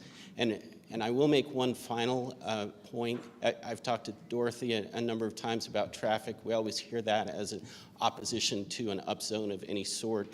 But if you've been out to 2200 West, there's a lot of trucks there. There is a traffic problem. And to add to that with an M1 on a parcel this size doesn't really make sense. So at the very least, I would urge you to table this until after the master plan has been approved so that you can better fit what would work with that community. Thank you for your consideration. Thank you. Jean Tabin. And then Susan Korth. Hi, I'm Jean Tabin. I am a medical doctor and ophthalmologist practicing in Salt Lake. I'm speaking on my own behalf. I'm actually shocked that this rezoning is even coming up as a possibility. I think it sets a terrible precedent for future upzonings. This proposal will be devastating to the Great Salt Lake and unhealthy for adjacent neighborhoods. It is, as you know, predicted that unless major changes happen, the Great Salt Lake will die in the next 5 years, or is in the process of dying. This proposal is terrible for adjacent wetlands needed for the health of the Great Salt Lake and migratory birds, and some of these birds even that are threatened that depend on it. As we continue to destroy the lake, there is increased toxic particulate material that gets into the air, further destroying our already poor air quality and infecting the citizens of not just Salt Lake, but the rest of Utah and even adjacent states, it's been shown. So it's even will affect our weather and snowpack that we need for our ski industry. The death of the Great Salt Lake will really affect our whole country. We don't need more warehouses, and warehouses and light industry is essentially polluting. It's not just that they're going to use more water; they bring in pollution, cars, everything else, trucks. Excuse me, I haven't really prepared this, but any place that you can see that has warehouses, it is a polluting thing that we're talking about. Adjacent noise pollution, light pollution, air pollution, adjacent to a really fragile area. And we really do need to think about our future generations. What are we leaving to our children and our grandchildren and to our world? This proposal just for me is mind-boggling. The inland port was bad enough as far as I'm concerned, and I think that we've learned so much about the Great Salt Lake recently. We really have to protect it. Thank you very much. Thank you. Bye-bye. And the last card I have is Susan Korth. Hi, my name's Susan Korth. I've been here in Utah for the last 40 years. I'm here to ask you not to approve the zoning change from agricultural to M1. Salt Lake has a critical shortage of homes already.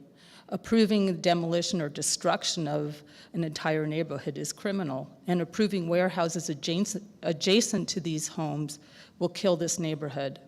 Noise, lights, increased air pollution, and traffic is not conducive to life for people or animals that currently call this area home. Places that already have thought that warehouses were good economic choices for them are now referred to as environmental disasters. The current head of the Utah Inland Port, after stepping back and looking at what makes economic sense for this area, concluded warehouses do not serve the economic or public interest.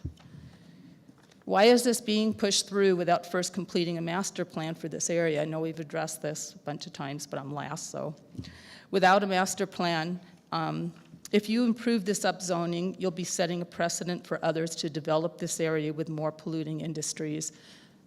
It's just another nail in the Great Salt Lake environmental coffin. Please do not approve this zoning change. Thank you. That was the last card that I had on this item. Is there anybody else in the audience who wishes to speak on this item? Okay, line up over by the podium. Ladies first. Thank you. Okay, Okay, so wait, hang on. Oh, sorry. State your name for the record, Nicole and you Solt. get 2 minutes. I won't take that long this time. Okay. Nicole Solt. I am actually a resident of the North Point. I'm just going to tell you, usually I'm really sad when I come here. I appreciate every single person that has taken the time to come and oppose this zoning. It's wrong. I mean, it's just, if you start zoning one little area, it's just going to be like a little virus. Sure, they're going to start as M1 now, but then it's going to go, the developer next door is going to buy out that little smaller property and request that it goes to a much bigger industrial. And my family, we've been farmers here for generations, actually since Brigham Young. As far as the water, the alfalfa, I mean, when he's talking about Utah, we're talking about Utah as a complete state, not how much water our little small area is taking up to grow alfalfa, which alfalfa really doesn't require that much water. So, and those who are for this approval, the realtor, I would love to get his paycheck once he gets property sold. And then those that are all for this who have everything to gain. Let's save this little area for the future. Thank you. Thank you. State your name, and then you'll have 2 minutes. Thank you. My name is Chris Jenkins, and I'm not the broker, I'm the realtor, so they are hiring, though. This development, where this is at, we're talking about 2 parcels. One has a business that's operating on it, and the gentleman wants to sell it because he's retiring. The other one has no structures on it. There are no homes. There was also a proposal some time ago to do residential in that area, which was squashed by the city and didn't want to do that. They do not want to develop that. So this isn't new stuff. And I don't know, what else do I want to say? The property, the Swanner property is, I believe, 300 acres, and that one's been developed, or has already been through the process. It's on its way to development. And that one, with that advent of that, the 2 parcels we have, it doesn't make any sense to have, the city's growth is going that direction to be M1 or Business Park. And you know what, I feel like I'm stuttering in front of a bunch of people I barely know. You know, I don't know why that's happening, but it makes sense for this to happen. I love the Great Salt Lake. I love the water. It's just, this part is not for housing. It's for M1, or it's the best use, the highest and best use of the land. And I think it benefits everybody. And I thank you for your time. You've all been very gracious. Everyone has. And I don't like that there's a camera, but anyway, thank you very much. Thank you. Is there anyone else in hearing range that wants to speak on this?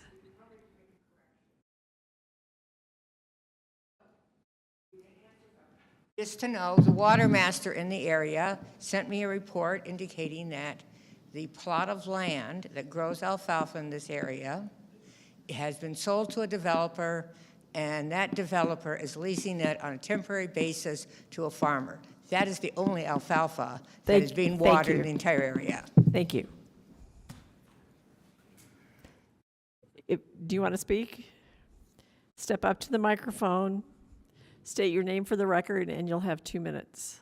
My name is Bonnie Fletcher, and I just would like to say that I oppose this proposal, and every argument that I wanted to say has been made multiple times. Everything from the master plan not yet being adopted to the effects of the bird life in the Great Salt Lake, the air pollution, the noise pollution from the deliveries to and from the warehouse. So that's all I wanted to say. Thank you very much. Thank you. You don't want to speak? Okay. Are there any emails? There are. I have 5 emails, so if you wouldn't mind timing. I each. would be happy to. Thank you. Okay. Dear SLC Planning Commission, I'm a longtime resident of Salt Lake City, and I am opposed to zoning changes that would allow warehouse development in the North Point community, northeast of the Salt Lake City International Airport. As you are no doubt aware, Great Salt Lake and its associated wetlands are already severely endangered. The North Point neighborhood is adjacent to some of the Great Salt Lake's highest functioning remaining wetlands. Great Salt Lake does not need yet another threat to its existence, and Salt Lake City does not need yet another warehouse district. Commercial development and activity will degrade this critical habitat and won't help people either. The inland port is already a blot on the city's character and livability. I urge you to abandon this proposal to amend the zoning of the North Point community. That is from Marianne Karen. Just one moment. Okay. Can't see. Okay. I am writing to you as a concerned citizen and member of the movement to conserve our Great Salt Lake. As you know, there is a current proposal to change the zoning laws in and around the North Point community that would allow warehouses and other industrial communities to be built in the area just northeast of the airport. This proposal is of great concern to those monitoring the state of our namesake lake and the health of its surrounding wetlands. This area is already under threat from critically low levels in the lake and increased developments into the surrounding wetlands by agricultural and housing developments. It is an indisputable fact that our wetlands are a point of pride for ecologists and biologists of all kinds. The abundant resources provided by the lake create an oasis for all kinds of wildlife to thrive, including humans. The lake is a critical point of rest for hundreds of thousands of migratory birds, and their presence in our ecosystem is crucial to the health of our community. We all live in the Salt Lake Valley because of its promise of abundance and wealth in more ways than merely economic.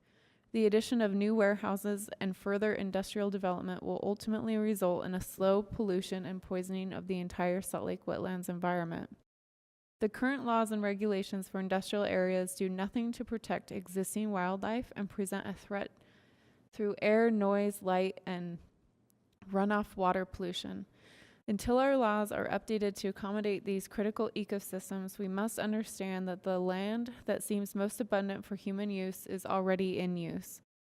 We urge you to delay the development of this land until a suitable alternative can be found. We understand the economic pressures to develop this land and to provide a new manufacturing district for businesses. It can be difficult to find usable land that does not provide issues with proximity to human settlements and the promise of economic stimulation for our state. 2 minutes worth. That comment is from Ashley Kate Tufts. The next comment is from Katie Newborn. I'd like to comment on the proposed upzoning of the North Point community to allow for warehouse and manufacturing development. I strongly oppose this zoning change. This proposal would degrade critical habitat for vulnerable migratory birds, contribute to air pollution that disproportionately affects West Side communities, and displace current residents. At a time when Great Salt Lake is on the brink of collapse, we cannot afford to further degrade its wetland habitats. We already face immense air quality concerns related to exposed lake bed and increased emissions related to the inland port. I urge the city to preserve this precious open space and establish a plan to protect lands adjacent to sensitive and critical wetlands before allowing for any commercial development.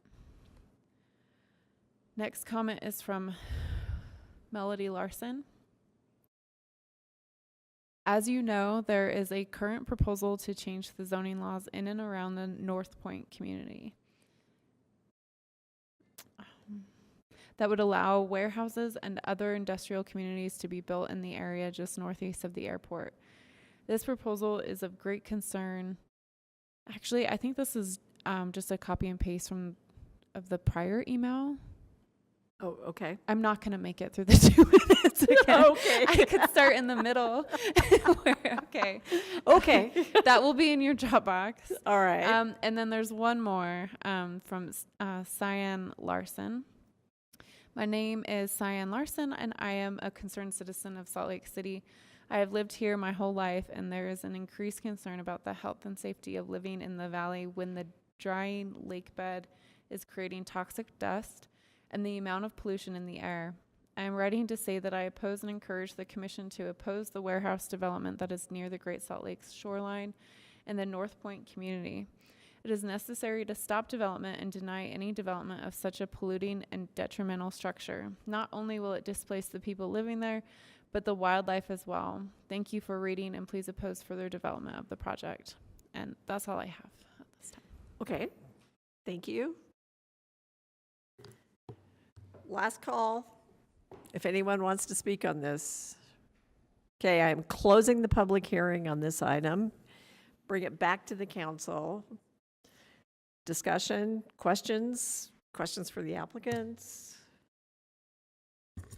Madam Chair, I think you need to give the applicant a opportunity to address some of the things that came up per our policy and guidelines and bylaws. You could do that. Thanks again for coming tonight. I'm James Carlin again. So certainly want to address some of the comments that were brought up. I mean, a lot of the comments were kind of the same comments, but just did want to clarify a few things here. So the North Point Small Area Plan, it was recommended, or it was proposed by City Council over 3 years ago to have a study done for this area. And Logan Simpson was hired. This has been a 3-year process, and it's cost over $100,000 from taxpayers. So, this plan has been thought out over that 3-year period, and there's been a lot of public input put into that plan, and that's kind of what was ultimately approved, or one of the, the most recent version was approved in December 14th. So those are the guidelines that we're still trying to meet, and as we go through design process or start that process, we're trying to, we are considering and being mindful of all of those requirements, and ultimately, I did want to address the process. A lot of these comments were in regards to the process and how we're trying to get approval before the plan is approved through City Council, which is not our intent. Again, our intention is to follow the process and then ultimately get approval from City Council after City Council approval of the master plan update. So that's our intent. We're not trying to fast track our project in any kind of way. And in fact, we're trying to be as engaged in the process. We've joined all of the meetings that we've been that have been open to the public. We've tried to attend as many of those as possible to better understand what this community is looking for in terms of conservation, sustainability efforts, and these are all things that we are going to intend to incorporate into our design. So a couple other items that I did want to address, infrastructure. Those are at the cost of a developer, so the developers in that area are going to be funding infrastructure costs. That is not a taxpayer. That's not going to be a taxpayer obligation. That's going to be a developer obligation. And I think Margaret brought up something as far as like government subsidies for these types of projects. We're not looking for that. This would be totally funded and developed without government subsidies. So I did want to address that. And then one of the concerns that I keep hearing over and over is the environmental impact of these large industrial buildings. What we're looking for is not one of those typical 500,000 square foot or more type industrial buildings that are prevalent in the inland port area. And those types of tenants are much larger. The environmental impact from cross-dock facilities, which have trucks on both sides of the project, are much more impactful than a project that we're proposing is going to be much smaller, typically in the 150 to 250,000 square foot range, and it's front park rear load, which means that the front part of the building is going to be primarily office, and then the back side of the building is going to be truck docks, and so it lends itself to much smaller regional tenants, and it's a part of the market here that is completely underserved. Again, the inland port is for 500,000 square foot buildings and larger. It's much larger tenants that are looking to locate in that area, whereas the buildings that we're building typically have higher paying jobs, support local smaller businesses, and generally have much less truck traffic. So that's ultimately the types of buildings that we're used to developing. So that's our intent. We're not trying to build a massive distribution facility.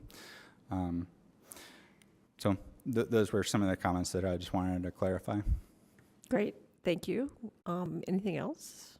I would just add one more thing, and that is we've been working really closely with Mile High Flood District, and it sounds like this project is going to need to go full on-site retention. So I know stormwater and specifically any kind of runoff to the Salt Lake, to the Great Salt Lake was a big concern, and all stormwater will be retained on-site. Any questions, discussion with the applicant from the commission? I have a couple of comments. First of all, thank you to the public for the comments. I really appreciate, the input that we received, both pro and con. I think that's wonderful. I'm not necessarily opposed to the project. Just a couple of questions maybe you can kind of go over for me, first for the applicant and then for staff. In this particular project, you mentioned storage would be probably the word to describe what you're doing. Will there be anything like fueling, refueling, anything like that going on in this particular site? We're building what's called a speculative development, meaning we're building an empty core shell building. However, we do not plan in our initial design to incorporate any kind of fueling stations or anything like that. So I can't answer with complete certainty without knowing who the end user is going to be, but that would be pretty unlikely. Okay. Is there a particular reason, or I guess I should say, is there any rush at approving something like this versus waiting until the small plan is addressed? By waiting to come to Planning and Zoning Commission specifically until after the City Council is officially approved, that essentially delay the project probably 2 to 4 months. There's a couple reasons that is not attractive to us. We're a new company. This is our first project. We have been following the guidance of city staff for over 10 months now, and they've been supportive of us coming now to kind of expedite it in an effort to, I guess, do their best to follow the process, but also help a small company. And then, we also have been under contract with these landowners for quite some time. As you heard, Jim Larkin, he's looking to retire and transfer his business to his son. This is a process that we thought was going to be done in September, the adoption of by City Council in September, and it's been a little bit delayed for a number of reasons, and we're just looking to move forward as expeditiously as possible. Okay, thank you. As far as for staff, is there something called an environmental assessment that you guys know of? Yes, I'm going to defer to management on that to see if this was required of this property. So, yes, we're aware of what an environmental assessment is. It would be a short answer, but there's nothing in our code outside of the inland port jurisdictional lands that requires that. We do have a section of our code that at the time of development, that there's certain environmental standards that are adopted either by Salt Lake County or the state of Utah that development is required to adhere to and follow. If I may, I will just add that we have completed what's called a phase 1, which is that environmental assessment report. Before we get too far down the road, that's something we like to do, and there was no what's called recognized environmental conditions on this site. Okay. And did you send a copy of that to staff, perhaps, or? We have not, but we absolutely can. Okay, thank you. And one last question for staff. Is there anything between AG2 and M1 as far as this particular project is concerned that you know of? That's probably more for the applicant because that's on them to meet the standard requirements. I don't believe so, not for the use that they're asking for. So I think with the setbacks and the use, that kind of limits them. Okay, from what I described, then that would be the best option that you saw would fit. Correct. Okay. Because as they mentioned, they can't go BP, business park, because the setbacks don't allow that for what they're building. So. Yeah, and with building these smaller buildings, you buy less land. There's only so much land. These parcels are a little bit smaller in this particular area of the North Point plan, and so. Yeah, M1 is really the only option for these particular parcels as the configuration currently sits. Okay, thank you. I'm Amy. I've lived in Salt Lake City for 25 years. I think that there are two different roles that the Planning Commission plays. One's administrative, where we can approve things, like we can say yes and then it happens. And then there's legislative, where we make a recommendation to the politicians, to the city council, to do things. And that was the North Point Small Area Plan is one of the things that they make the decision on, like we just discussed. It's kind of a political decision, and what do they feel like their constituents want them to do, and what do they want to do. This is the same thing, but it's dependent on their decision that they made before. So when Cindy Cromer says which small area plan, that's a good question, because the one that was suggested to us in December, we aren't recommending straight up to the city council. There were at least 2 changes made to it. So it's kind of like the role that we play when it's a legislative decision is we say, here are the rules and here's what's already guiding us in making a decision for this area, and does it match that?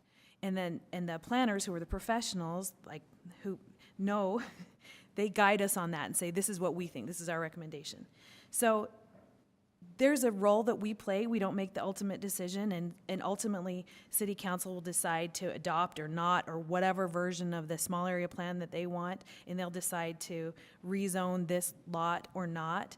But I think the role that we play is, does it match with what's already out there? And there's nothing adopted that's out there. It is a question. What are they going to adopt? Are they going to allow distribution uses? Because we said don't. Some of us said we don't like this plan at all. It's too drastic to go from AG2 to M1. There's already a big inland port that's going in with and I understand that it's different because it's on a different scale, but that's enormously unpopular. My lifetime of living in Salt Lake City, the inland port, there aren't a lot of supporters for it, I feel like, of the people who live in Salt Lake City. And this is kind of like, are we doing a little bit more inland port over here, where we already have this big one over here that we have kind of lost control of? So I don't like this, and it's not just because I don't feel like you're trying to jump the line or anything like that. I just think that for us to play our role, which is, do we think that this rezone matches where we've decided that we want this neighborhood to go? Because we haven't decided where we want this neighborhood to go. That hasn't been determined yet. So my preference probably would be, because we can either say, yes, we recommend it, or no, we don't recommend it, or we can table it and then it doesn't go to city council, or it goes anyway. It That's a would, If you it wouldn't- table it, it doesn't go. Yeah, if you table it, it wouldn't go, it wouldn't have a recommendation from the planning commission. And it wouldn't go to city council until we quit tabling it, and either send it with a yes or a no, or a recommendation or a. That's generally right. There is a provision in state code that says the city council, if the planning commission is not acting in a timely manner, the city council, if they choose, and I'm not saying the council would do this because I Yeah. don't speak for them, but Yeah. they can actually move forward without a planning commission recommendation if Yeah. they make that finding. Well, I feel like in this case, if we recommend for or against on this request, which I understand it's for like 3 parcels, but it's also, it's bigger than that, right? It's always bigger than that. I think that if we make a recommendation either way, without having that other piece, like the guiding piece in there, to say we want to move towards manufacturing or industrial in this area, then we're like cutting out the point of this public, the public discussion and the whole point of the planning commission even having a role in it, because we just say, fine, it's all a political decision, you guys make all the decisions. That's what I think. So I would prefer maybe not to table it, not to send a recommendation for or against on this one. And if city council wants to consider it without a recommendation, that would be obviously fine with me. Did you say not to table or to table? To table Oh, and to not table. send a recommendation either way. That's what I'm thinking. Well, that's just at this point. So if you table it, It'll come, if we It'll table it, come it'll come back. back to us. Right, and I think at when it comes back to us, is there like they can't come back for a year or something like that? Sometimes there's a thing. When you table it, that's not the thing. If you just say, Basically, if the commission wants to table any item, generally you would give direction as to when it would come back. okay, so I'm not making a motion. I hate it when we like are voting on things and I'm like, I have no idea what you four are gonna vote for. Like I don't know the point of that. It's like a reality show. Let's talk this out a little. So let's talk it out. But I think my feeling is that we don't send this to city council. We don't make a recommendation. We don't make a decision on it until we have the guiding document. Like what are they going to say? Are they going to say, no, we don't want M1 in this area either? And then we've sent a recommendation for M1? I kind of think we table it until some small area plan is in place. I would tend to agree with you. I think that not only is there no plan, the plan that we do have, or the one that we recommended, doesn't have zoning in it. It just has recommendations for things like transitional zone. So it doesn't actually say this area will be WIM1. It says this area, for example, will be transitional zone. We have no idea whether that will be M1 with this kind of things on it or this kind of things on it. And I think that the city council could certainly, I mean, we're recommending slight changes in that. They could make even more changes on it.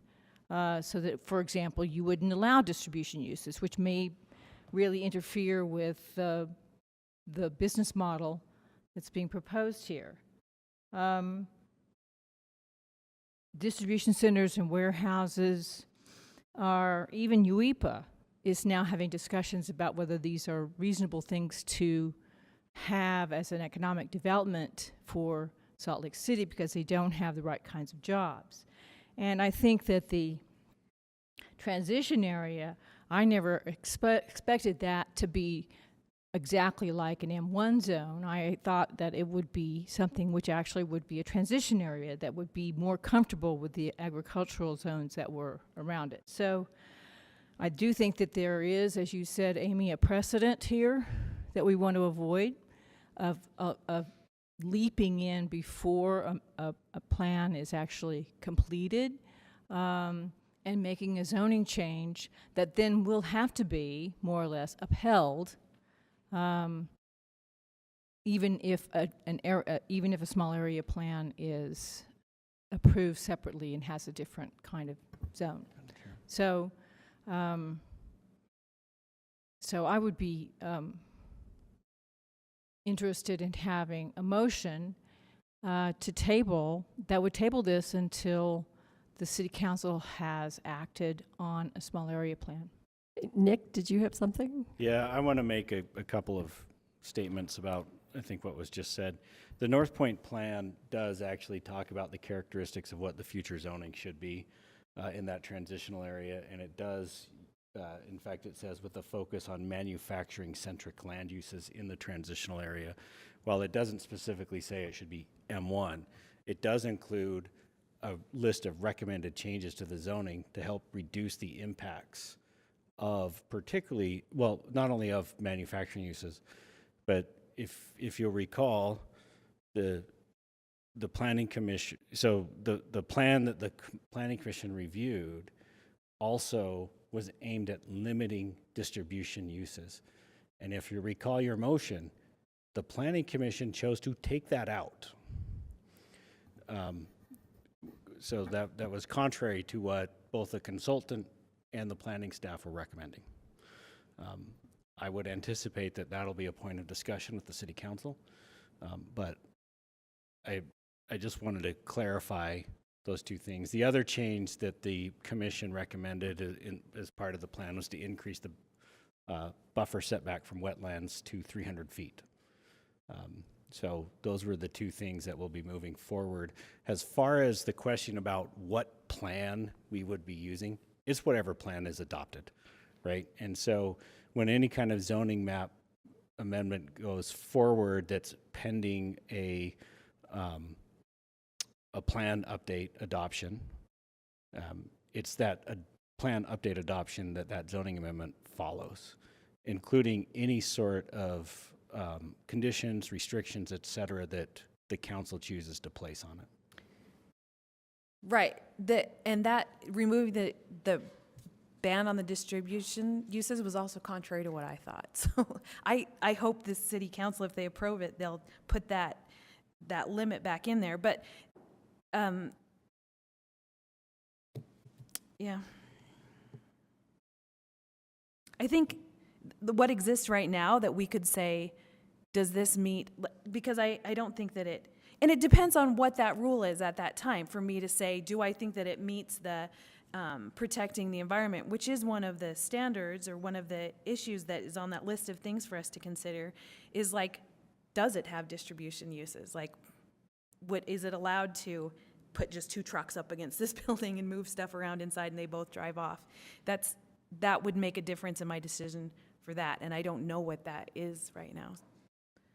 I don't think anyone knows what that is, right? And we're not going to know. It's not determined yet, right. But it won't be determined even after it's built and they find the first company that wants to rent that space. Then they'll decide what to use it for, right? No, I mean, it's not determined yet until that small area plan is approved by city council. That's what I'm saying. Okay. Whether they will say, yes, we think that you should allow distribution uses or not.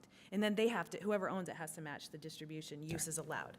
So we don't know it yet, but we'll know it eventually. I mean, city council will approve a small area plan or they won't, and they'll include distribution or they won't, and then we'll know. That's what I think. Who wants to argue? Change my mind.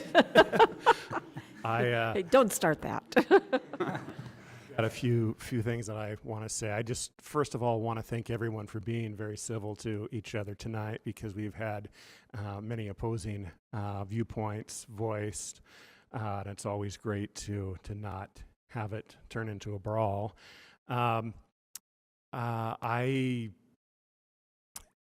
am disappointed that we as a city don't have a transfer of development rights system in place.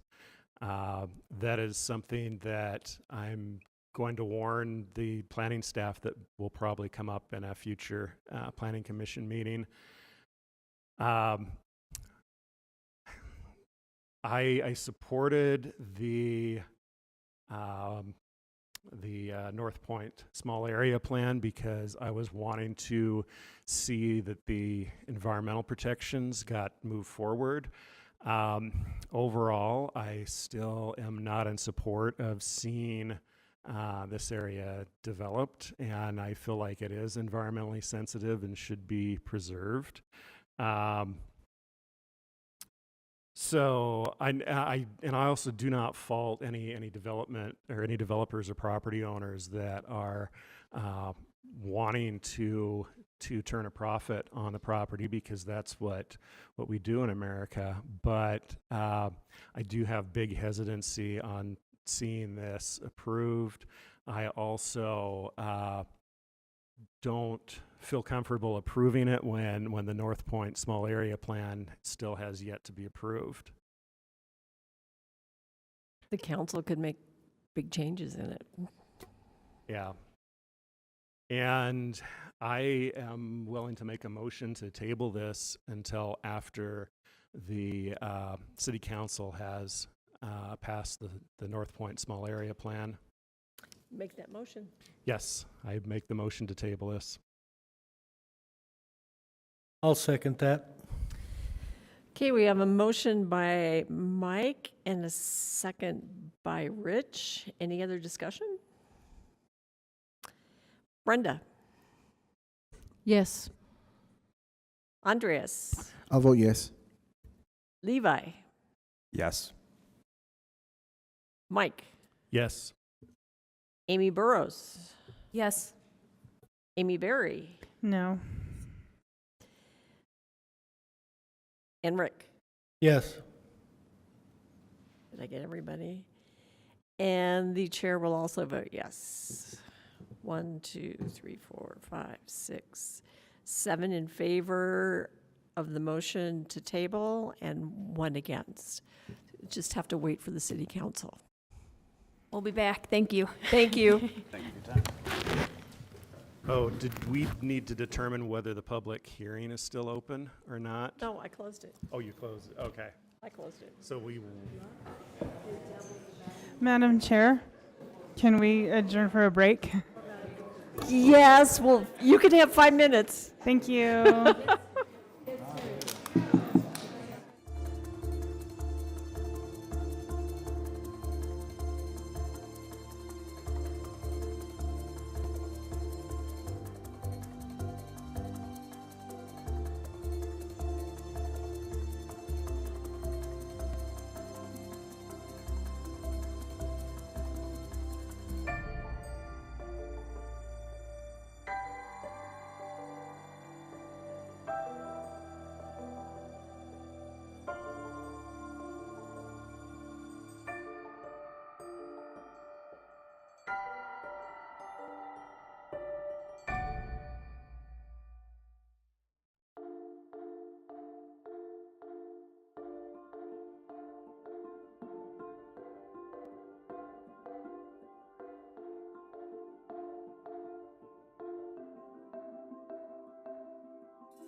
back. Let's get moving on with this so Amy can get home by 9.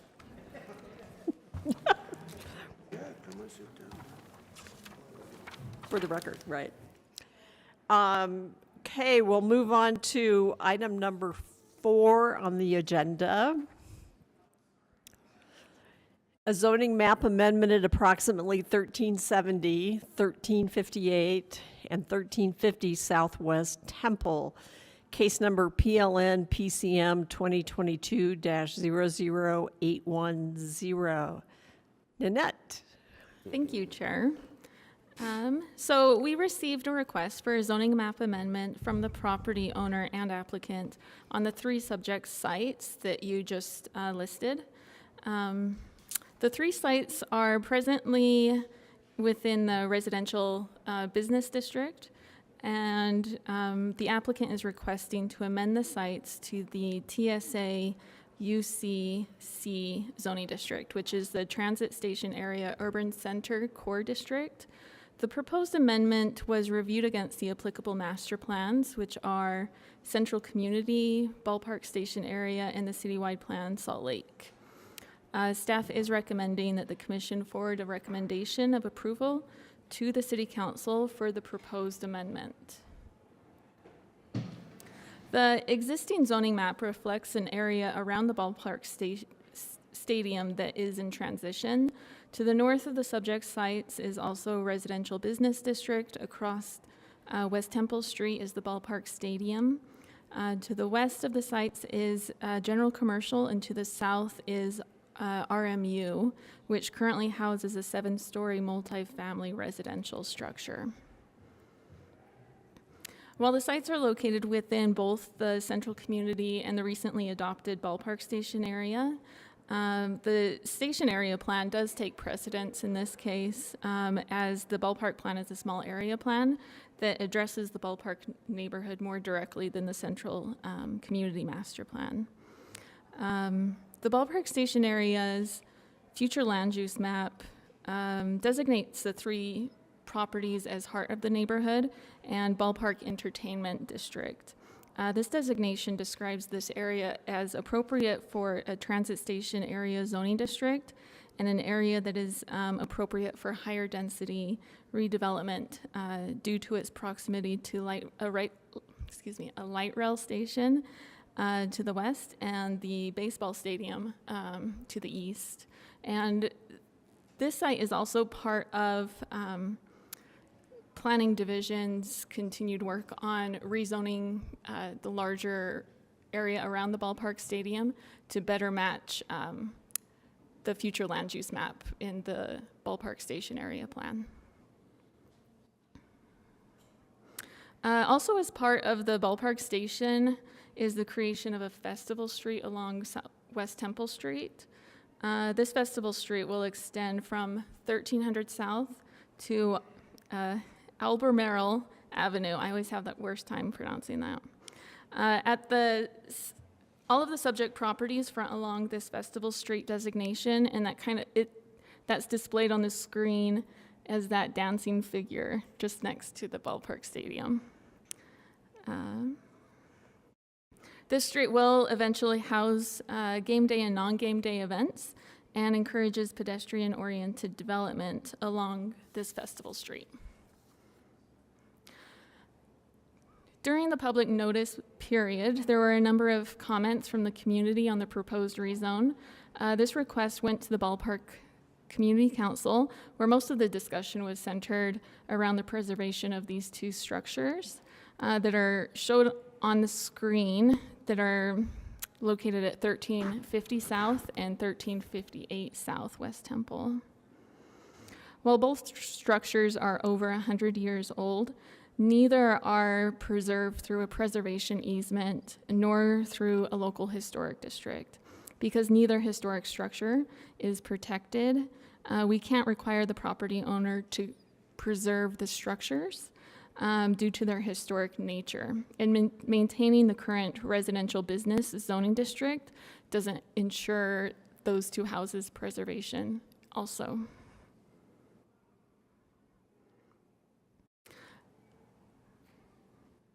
So attached to the recommendation of approval is one condition. The condition is that a development agreement is recorded on the 1350 South site that ensures the replacement of the residential dwelling unit within 2 years of its demolition. This condition is required by the Housing Loss Mitigation Ordinance, as the 1350 South site is the only property that's been recently used as a residential unit. The 1358 South structure, while built as a single-family house, hasn't been used for residents for some time. It was used as a private library. So again, staff is recommending that the Planning Commission forward a recommendation of approval to the City Council with that one condition that I just described. And that concludes my presentation. And the applicants, Brian Scott and Cidery Tabriz, are also here, and they're ready for a presentation as well. So they have a presentation? Yes. Okay, load it up. Yeah,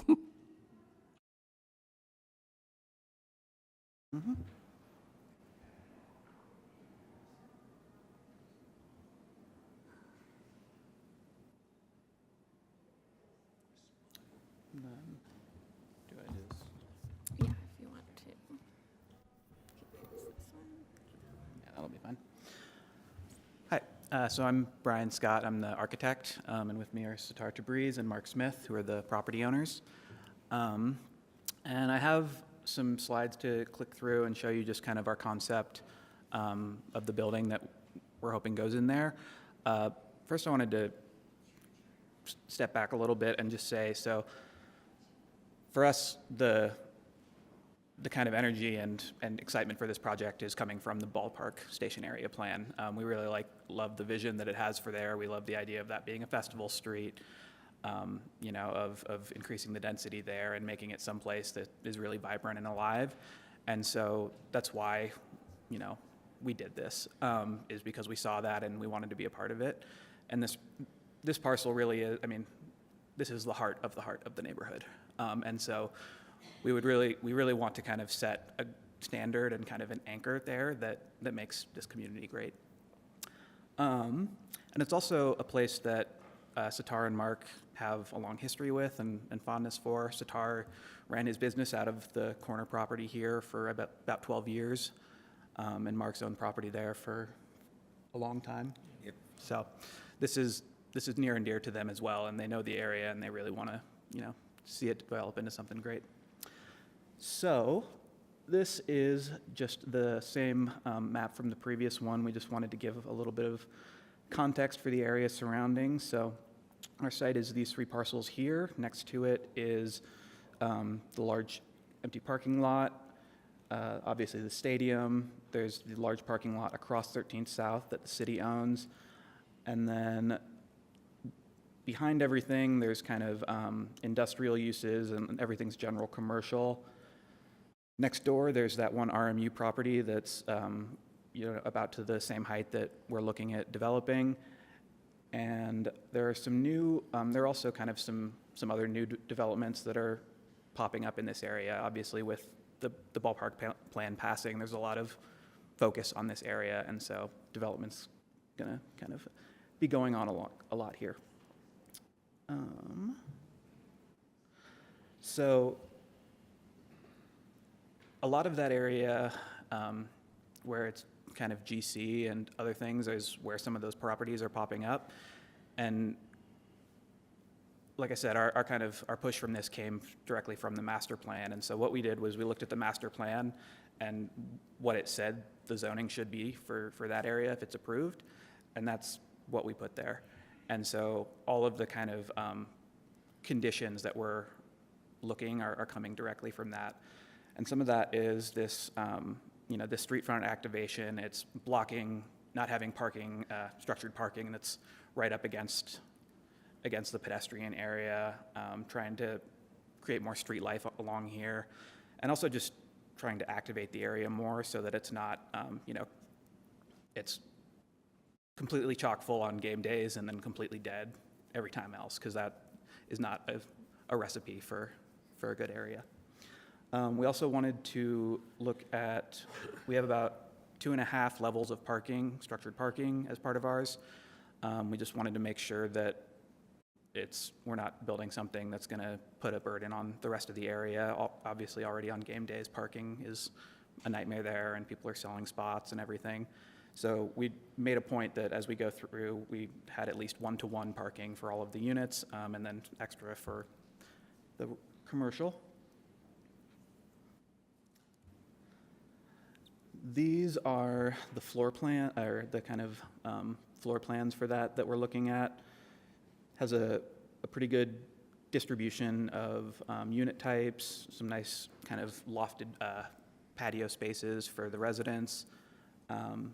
And we just think that on this kind of size site, this H layout is probably going to be the best and most efficient use for it. I do that every time I click there instead. And then these are some concept images just showing possible elevations. Like I said, we know that this isn't a planned development. We're not, saying this is what's going there. So we actually developed a couple of things just showing the scale and what the possibility is. So this is one of them. And we were looking at the possibility of kind of on that first residential level, removing that middle part to create a deck all the way through that could be a really, really cool experience. And then this was another one that was looking more at just kind of a different way of looking at the massing, but they're pretty similar size and scale, and the floor plan would be about the same for both of them. And then these are just some sections through showing the scale again. And this last slide is actually from the Ballpark area master plan. And what we did was just imposed our building on it, right? So it shows the massing, not of what's there, but of some of the stuff that the city is envisioning in their master plan. And the one thing that actually has already changed is plan development just went through for this area right here, directly behind us, that's Carver Steel, to be a 75-story apartment complex. So, 75 feet. Oh, sure, that's the same thing. 75 feet. So that's, again, at the similar scale, and just showing how we're fitting into the context and what we're looking at doing there. I think the one thing that our firm and the client did kind of hesitate over is removing those houses. One in particular is kind of nice, and ultimately when looking at it, we just didn't see any way for land at that value and in that area, like facing up against the entrance to the ballpark, to remain as a single family. And so we're also a little sad about losing that, but I think that ultimately that's the best use for that area is going to be going to something like this. And, like I said, a lot of this is just our excitement and enthusiasm about that area plan, and we want to make sure that it's done well and done right. So with that, we're here for questions or...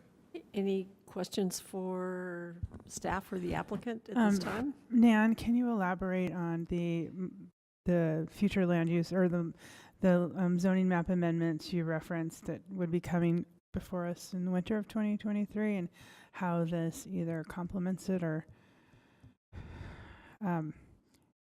conflicts with it? Because if you're going to be doing a TSA-centered zoning map amendment, that is something that's still up for discussion. I know that this area is part of the first phase of the rezone in order for the zoning map to better comply with the future land use designation in the Ballpark Station area plan. The last I heard, we are looking at doing a TSA zoning district that's specific to the ballpark? No, it's this similar district that's around the Fair Park. So it's the special purpose, given that there's a large attraction type of use in that area. But it is compatible with I mean, what we're looking at for the It's reasons. slightly different. The urban center, urban core allows for taller buildings than what that So then special what's going to come before us, estimated in the winter of 2023, which is now? Is it going to be this winter or next winter? No, it'll be the next few months. Okay. So I think we're finalizing that proposal, and then we'll start the public engagement in February. Okay, and so that's for Fair Park, though, not for No. Ballpark. No. That's around here. What I'm saying is that Okay. the zone that is going to be proposed for kind of the core of the heart of the neighborhood area is similar to what's around the Fair Park. Oh, I hear. Yeah. Okay. And then I think it would be nice just in the future now, if we have in the Ballpark area to include the future land use map, like as a visual in the report, so that we can Okay. see Yeah, that's- how this is playing out in real time. Okay. Thanks. Thank you. That's Thank good you. feedback.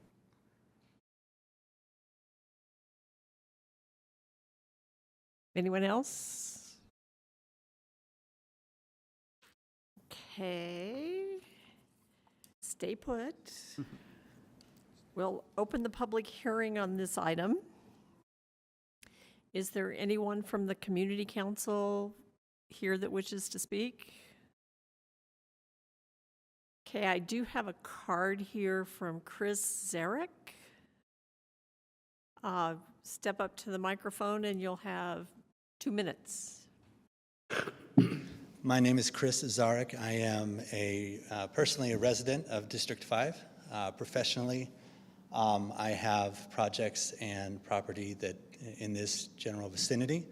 I think the suitability, I'm here to speak in support. I think the suitability of the zone proposed here is quite evident given the nature of the site, the context, what is coming, and what has been proposed in the Ballpark plan. As someone who is involved with affordable housing, I can say that this site, as a housing site, you can never guarantee what happens in any given place, but its attributes are well suited for affordable housing. It's a site that, given its characteristics and the area around it, scores well in tax credit applications, and it's in a bonus area, so those tax credits are worth 30% more than other sites. And so this area in particular is well suited for housing. It's well suited for this kind of density and massing. It's a site that is well suited for affordable housing, and I am here to speak in support. Thank you very much, and I appreciate your time. Thank you. Is there anyone else who would like to speak on this item? Are there any emails? No? You don't have to read anything then. Okay, I will close the public hearing on this item and bring it back to the commission and the applicants. Questions for the applicants? I really like this project, and I would just have one request, and that is when you actually do go do your finalizing of your plans, I would like to see a little less parking and a little more depth in the retail, because I think that the narrow depth that we've seen here and where we see it in other places, it just does not work, and certainly not on a festival street. Again, I have to shut up. It's you. It's you. Okay. No, carry on, Brenda. Go on, Brenda. Please finish your thought.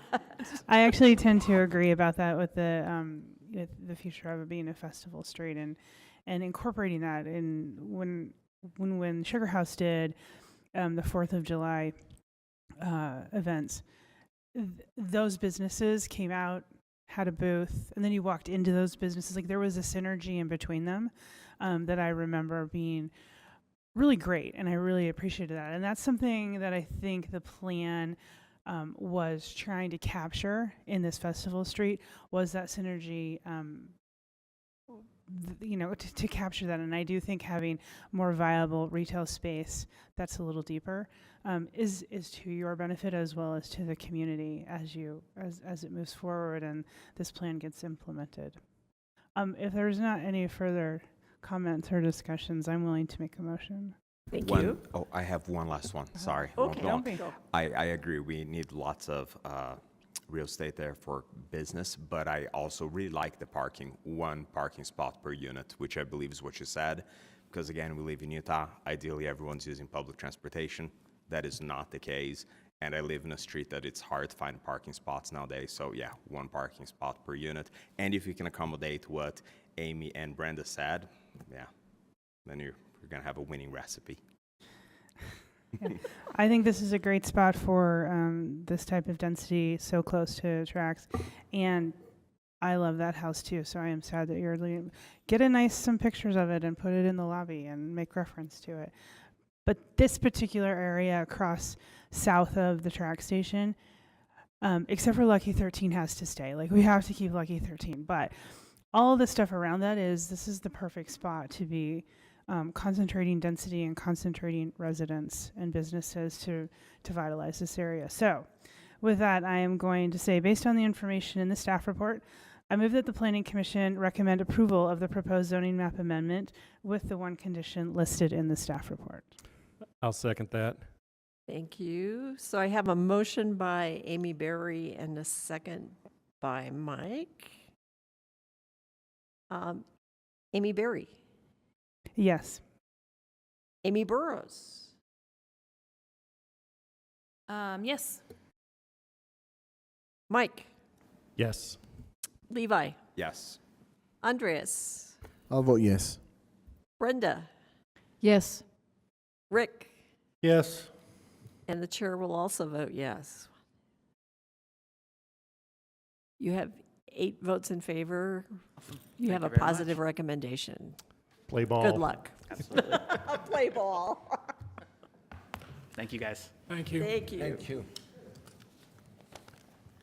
Okay, we'll move on to our next item, which is Mountain West Cider conditional use and design review at approximately 425 North, 400 West. PLN PCM 2022-00131 for the conditional use, and the design review is case number PLN PCM 2022-01164. Chrissy. Hi. There we go. Thank you. There you go. Now we can hear you. Perfect. So this is a conditional use and design review request for a property located at 425 North, 400 West in the Capitol Hill neighborhood. It's in the TSA UCT zoning district. The request is for conditional use approval for the expansion of a bar establishment that will be over 2,500 square feet, and a design review, and for design review approval for a modification to the front yard setback to the new building. Staff is recommending approval of both conditions with both petitions with conditions added to the conditional use request. So as far as the existing site goes, there is a current building on the site that is used for a winery. The applicant has occupied that space since 2015. The building has a small indoor and outdoor bar area that is about 230 square feet. You can see that with the darker black arrow pointing to it. The portion of the lot not occupied by building to the south side of the building is used for a seasonal outdoor venue. It's known as the Garden. A tent is used for live entertainment, and they have a seasonal alcohol license for this area. The area is where the area where the tent is where the new building will be located. The new building will be will provide space for that bar use expansion. And then the property to the south is Red Rock Brewery was approved for a new building. It is currently vacant, but they do have that approval. And then the properties to the west are warehousing. The properties to the east are medical office and apartments. And the lots, there is a lot of new residential growth in the surrounding area. So for the proposal, the applicant is proposing a new building that will be a little larger than 2,500 square feet. It will have the bar establishment expansion and a new restaurant. The building we'll have there will be a courtyard between the existing Mountain West Cidery and then the new building. And then behind the new building, there will be an outdoor dining and live entertainment area. The building is proposed to be 33 feet in height, and the materials are primarily wood panels. Then as far as the conditional use, as I mentioned, this is for an expansion of that bar use. So in the TSA zone, any bar use over 2,500 square feet requires conditional use approval. Staff found in the report that there were no detrimental impacts identified and that it meets the conditions of approval. And then as far as the design review, the TSA district requires 50% of a building is within 5 feet of that front property line. The new building is proposed to be set back 29 feet, which is 40% of that front facade. So they require modification of that standard. Staff believes that the courtyard, which borders 400 West, you can see in this image, meets the spirit of that standard and provides interactive design and interaction with the pedestrian and public realm. So with that, staff is recommending the Planning Commission approve this petition with 2 conditions. The first is that the applicant provide on-site security as required by the police department. If you see in your staff report, this is when there is live entertainment, so not all the time, but just when there is live entertainment, that would be required. And then they are also required to record a security and operations plan with the Salt Lake County Recorder's Office. And that concludes my presentation, but the applicant is also here. Does he have a presentation? I do not have a presentation. I'm Jeff Carlton, the owner of Mountain West Cider. Okay. So I guess we can ask the commission if they have any questions. Yeah. So just a quick question. There's already a winery there. Is that correct? You're just building a newer building. Is that? Yes. So the building's actually owned by a large property owner in the neighborhood, AHL Industries. And it is technically a winery, but we actually manufacture hard cider. Okay. So cider is considered a fermented fruit juice, and that's the definition of a wine under Utah law. Utah, right. That's why the wine. Learned a new term today. Thank you. And the new building is for a restaurant. Yeah, primarily a restaurant. Again, because of Utah's laws, it'll actually be a bar license just because there's an entertainment venue or a small stage in the back of the property. And for guests to be able to walk around with a drink or to dance, it requires a bar license. You can't physically get up and walk around with a alcoholic beverage at a restaurant license. So that's kind of what's forced us in that direction. Okay. Any other questions? Just for clarification, did you say the intent is then to go from a seasonal liquor license to a more conventional year-round? We actually have a year-round bar license currently, so that actually won't change at all. It just allows us to use the restaurant outside to expand the venue.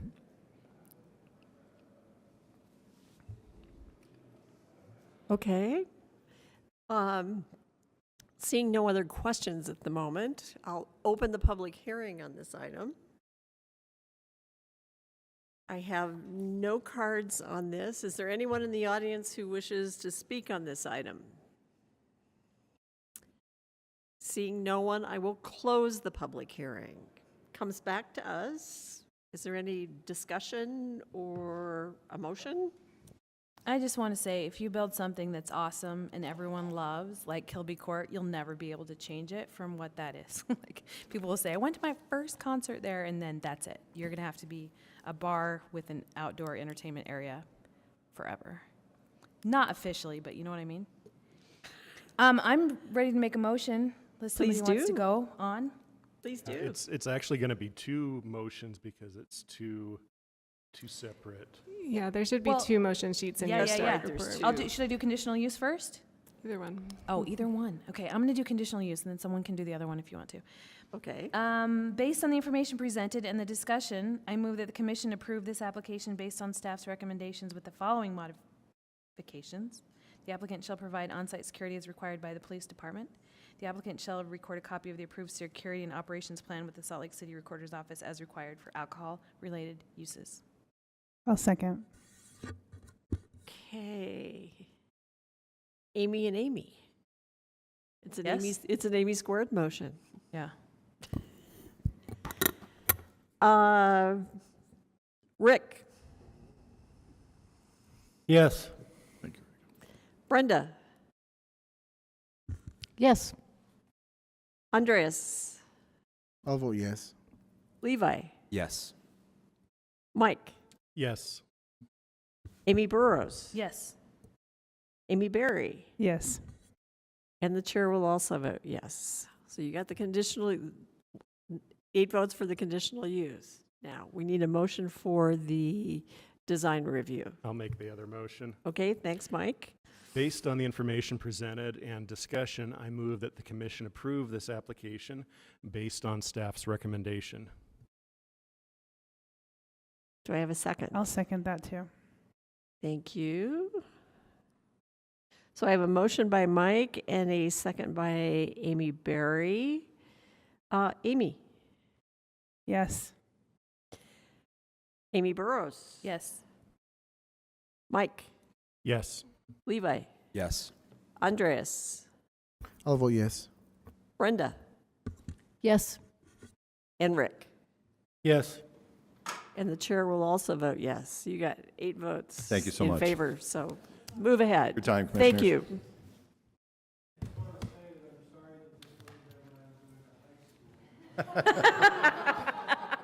We couldn't have served you anyhow.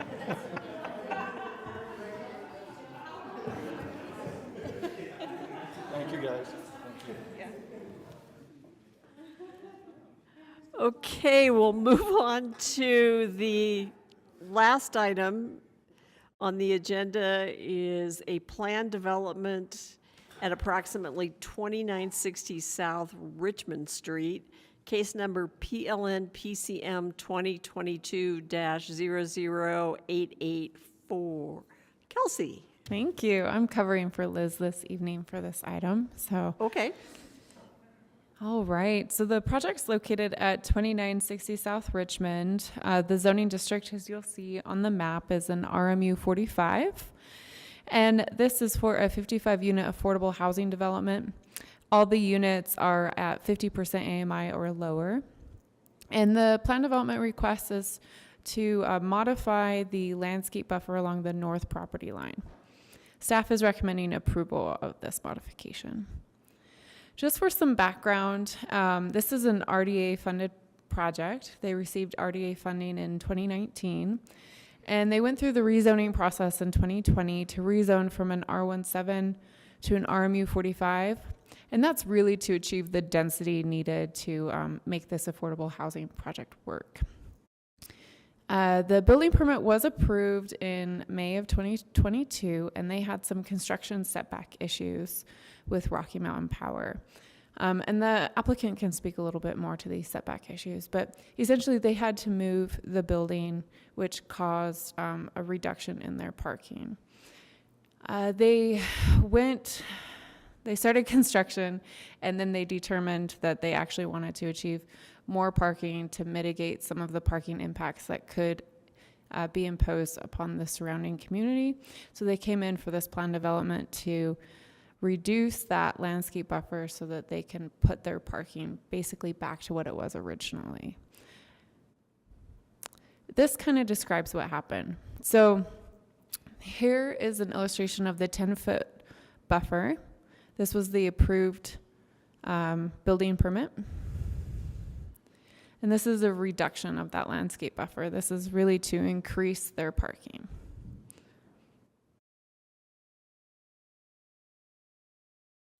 This illustrates their proposed landscape plan. They are proposing to plant 11 trees and 99 shrubs, as well as install a 6-foot tall vinyl fence. As far as the key considerations, staff considered the master plan compatibility. The most notable goal of this project is the affordable housing. Again, it's 100% affordable for 50% or lower AMI. And then staff also considered the impacts to adjacent properties. During this process, staff heard concerns in regards to the project's parking spilling over onto residential streets. And so the applicant addressed some of these concerns by increasing their parking back to the original request. And to help mitigate any sort of impacts from the parking lot onto the adjacent properties, they have enhanced their landscaping within this reduced buffer, as well as including a vinyl fence. So as far as the public comment process, and the community council held a community meeting on December 13th. A letter of support was provided, and that's included in the staff report, as well as any other comments that were received. The majority of the comments were in regards to parking concerns, and the applicant is requesting to keep as much parking on site as possible within the modified buffer so that they are able to do that to address those public comments. And again, just to reiterate staff's recommendation, recommending approval of this landscape buffer modification. And the applicants are actually in the audience, so they can come answer some questions. Well, maybe they should come up and introduce themselves. Do you have any presentation or anything that you want to do? Good evening, Commission members. I'm Mike Ackerlow. I'm the CEO of the Community Development Corporation of Utah. No additional materials. I think the staff report really speaks for itself. And Okay. We'll just kind of move on to, are there any questions from the commission at this point for either staff or the... Yeah, I do, really quick. So Mike, when you came before us, it was virtual because we were on computer. But one of the things that I brought up, given the tricky nature of Richmond, my personal belief that it's designed badly for the load. It's way over designed for the load. What is the potential of doing on-street parking for Richmond? Because I think that could handle quite a bit of overflow that then would not go onto Hudson. so it's not permitted currently on that side of the street. So are you asking if it were permitted, what would that do? Yeah. Well, I think it would be a great help. Right now you can park across the street, but you're taking your life in your hands to run across Richmond. Exactly, because of how the road's designed. Right. So on-street parking would obviously be a big help, and I think we'd avoid getting it on the private store, or the streets next door. Yeah, so I wonder, have you had initiated, because transportation came to us, I don't know, it all jumbles together, a month or two ago, about Richmond, and I brought this particular issue up that it really, 4 lanes it's way too wide for the load it's carrying, even with overflow from Highland. It's still designed poorly. So I guess I want to just know if you've initiated talks, or if you're willing to initiate talks with transportation as they look at reconfiguring Richmond to be a more functioning street, that we look at, taking one of those lanes, because we've got 5 lanes really, and allowing for on-street parking on this side of the street as well. We'd love to be a part of that conversation. Yeah. So I recommend that you do that. Yeah, great. Because I think that's a potential parking boon right there for everyone involved, and the street doesn't need to be as wide as it is, because that facilitates everybody speeding so fastly and taking your life in your hands to try to cross it, because it's 5 lanes, right? Which it doesn't need to be. I think the comments that we get, parking is always like number one, what everybody complains about. I always go out to the sites and I see all this parking on the street when I go, so I think it's a relative concern. It's an easy one for people to bring forward, but things come with trade-offs. So we either trade off that you can have the parking that you want on site, which is drastically pretty much eliminates the buffer, or do people want a buffer, right? So we're not going to be able to get both. But in the staff report, one of the feedback comments from the urban forester was their desire to see less shrubs and more large trees. What is your feeling about incorporating some of those recommendations from the urban forestry into the areas that you are going to be planting to try to accommodate? Great question. Shade trees, et cetera, and the canopy. do you feel like that is something you could accomplish based on their recommendations? I would think so. We've got 11 trees in there. We're increasing the shrubs to, I think, 99 or 88 plus the 11 equals 99. And the trees are large shade trees. The one concern that I would have is in the 3-foot buffer planting trees in there. Just, I don't know the long-term effects of that, what that might do to curb, gutter, so forth. But more than happy to look at that, see if we can put more trees in. I think the shrubs we have going in the staff report, it says 6 feet. In our notes, we have 10 feet, so I do think some of those shrubs are taller, shrubs on that north side in particular. I believe the urban forester suggested small bulb outs to help the trees mature. From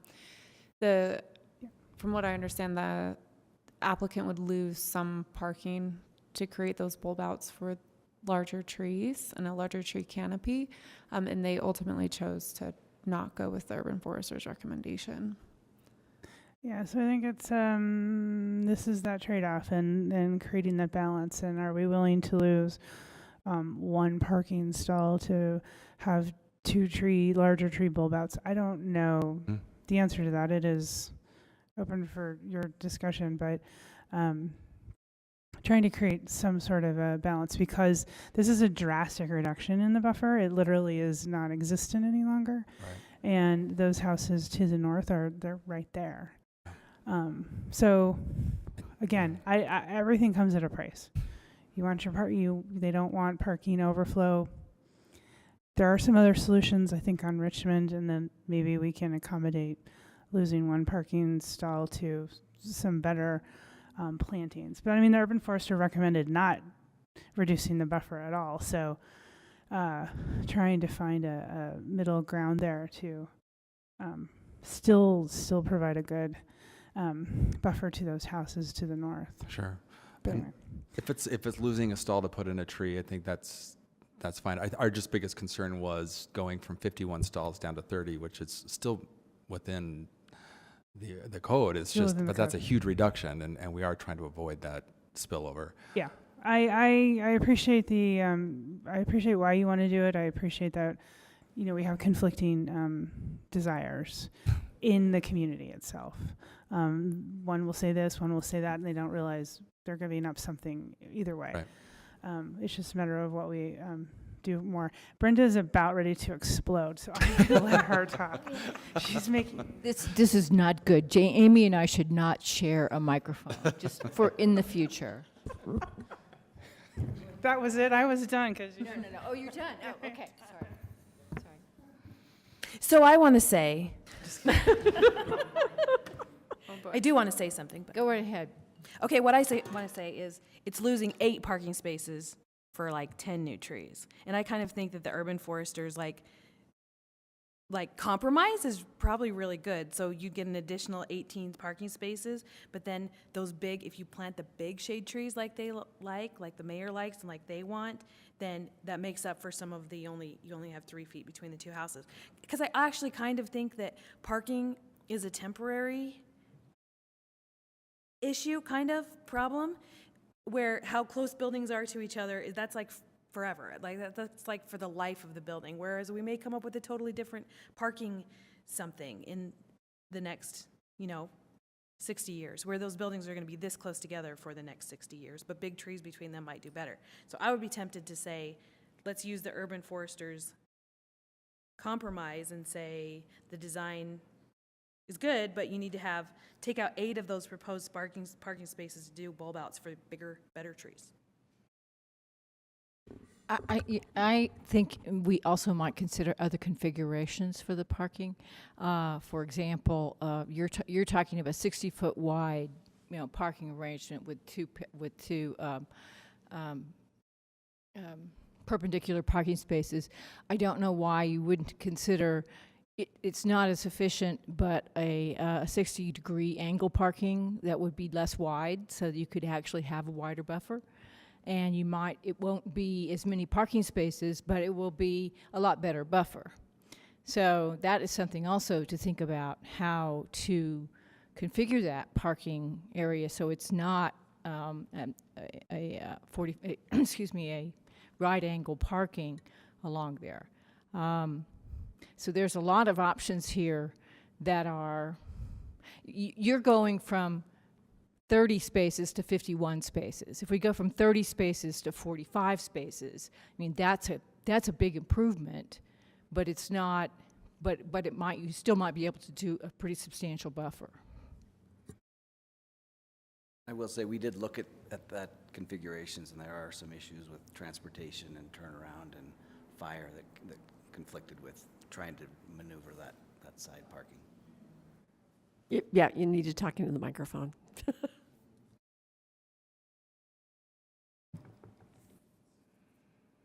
Any other questions right now? Isn't this Okay. it? Hang tight. Public comment? No, now we need to do public comment, but I'm trying to get you out of here. Hang tight. Okay, we'll hang here. I'll open the public hearing on this, and Judy, you're up first. I've only done land use in Sugar House for 30 years. And this is the first time I've seen a building with all affordable units. So these guys have a gold star over their head. Now, I want to know, how many of you have driven the neighborhood around that building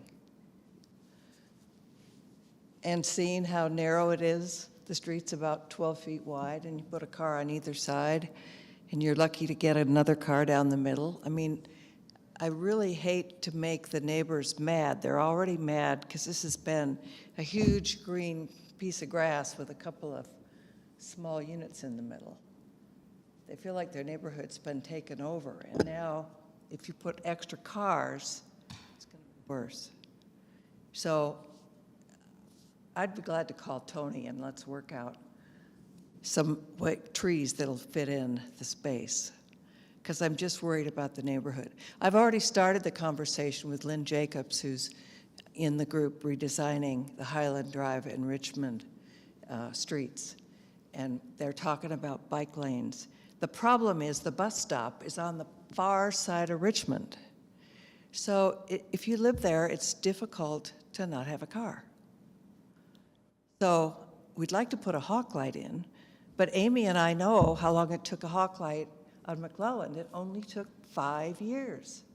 It's not like next week it shows up, not even next calendar year. 5 years. And that's way busier than this one would be. So, you know, I think you should just approve it and then let him see what he can work out. Because we need this project. He's got affordable units, 40 to 50% affordable. The best we've seen are, you know, maybe 10 at 80% AMI. This has got 11 for veterans. I mean, that's cool. We need that stuff. And it's right between Sugar House and Mill Creek. So do it now. Thank you, Judy. Lynn Schwartz. My name is Lynn Schwartz. I'm on the Land Use and Zoning Committee of the Sugar House Community Council. This change should be approved, as it is clear that the developer has made the correct choice of keeping as much parking as possible while sacrificing some setback. There have been many, many, many comments in the Sugar House Community Council about the scarcity of street parking, and this reduced setback is a response to those concerns. While a reduced setback is not an ideal circumstance, the alternative of losing 20 parking spaces is worse. I would also ask that the developer use a more substantial fence type and that it be required to be 8 feet high. This will give the best shielding of the neighboring properties as possible. Thank you. And I have one more card from Chris Zarek, who wants me to read it. He's in favor of the project. The reduction in buffer is well suited given the orientation of the site next to large rear setbacks. Additional parking will reduce a burden, crowding, and impact on the neighborhood. I don't see anyone else in the audience. Are there any emails? You're in the wrong place. Okay, I will close the public hearing on this item and bring it back to the commission for any discussion or a motion. Okay. So my gosh, if Judy and Lynn like it, then how do you say no to that? I think that, like I said, it's a trade-off, and if they want parking more than anything, that's fine. But can you add 2 more trees? First for Brenda. Yes. Okay. We can add 2 more trees. I do think that the parking can improve along getting some street parking. And I hope you join in those discussions with Lynn. Because a hawk light is great, but it takes 5 or more years. Mm-hmm. And if we redesign that road properly, you may not even need a hawk light. Right. So with that, I'm willing to make a motion unless people have comments. I think you're good. Go. Yeah, I mean, I'm there a lot, so I know this area well. So I will. I'm thrilled you're there too. So. Thanks. But let's do it. So based on the information presented and discussion, I move that the commission approve this application based on staff's recommendation. Do I have a second? I'll second the motion. Rick? So I have a motion by Amy Berry and a second by Rick. Amy Burrows. Have a handshake agreement on more trees? Is that just a handshake agreement? Yeah. All right. Yes. Mike? Yes.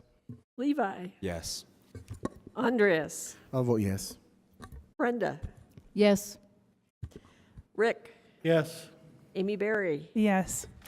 And the chair will also vote yes. So you get Thank you so much. positive votes. Thank you. Thank you.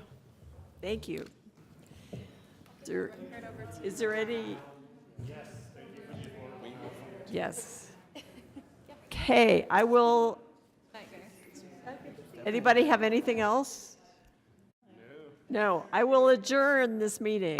Thank you. It's 9.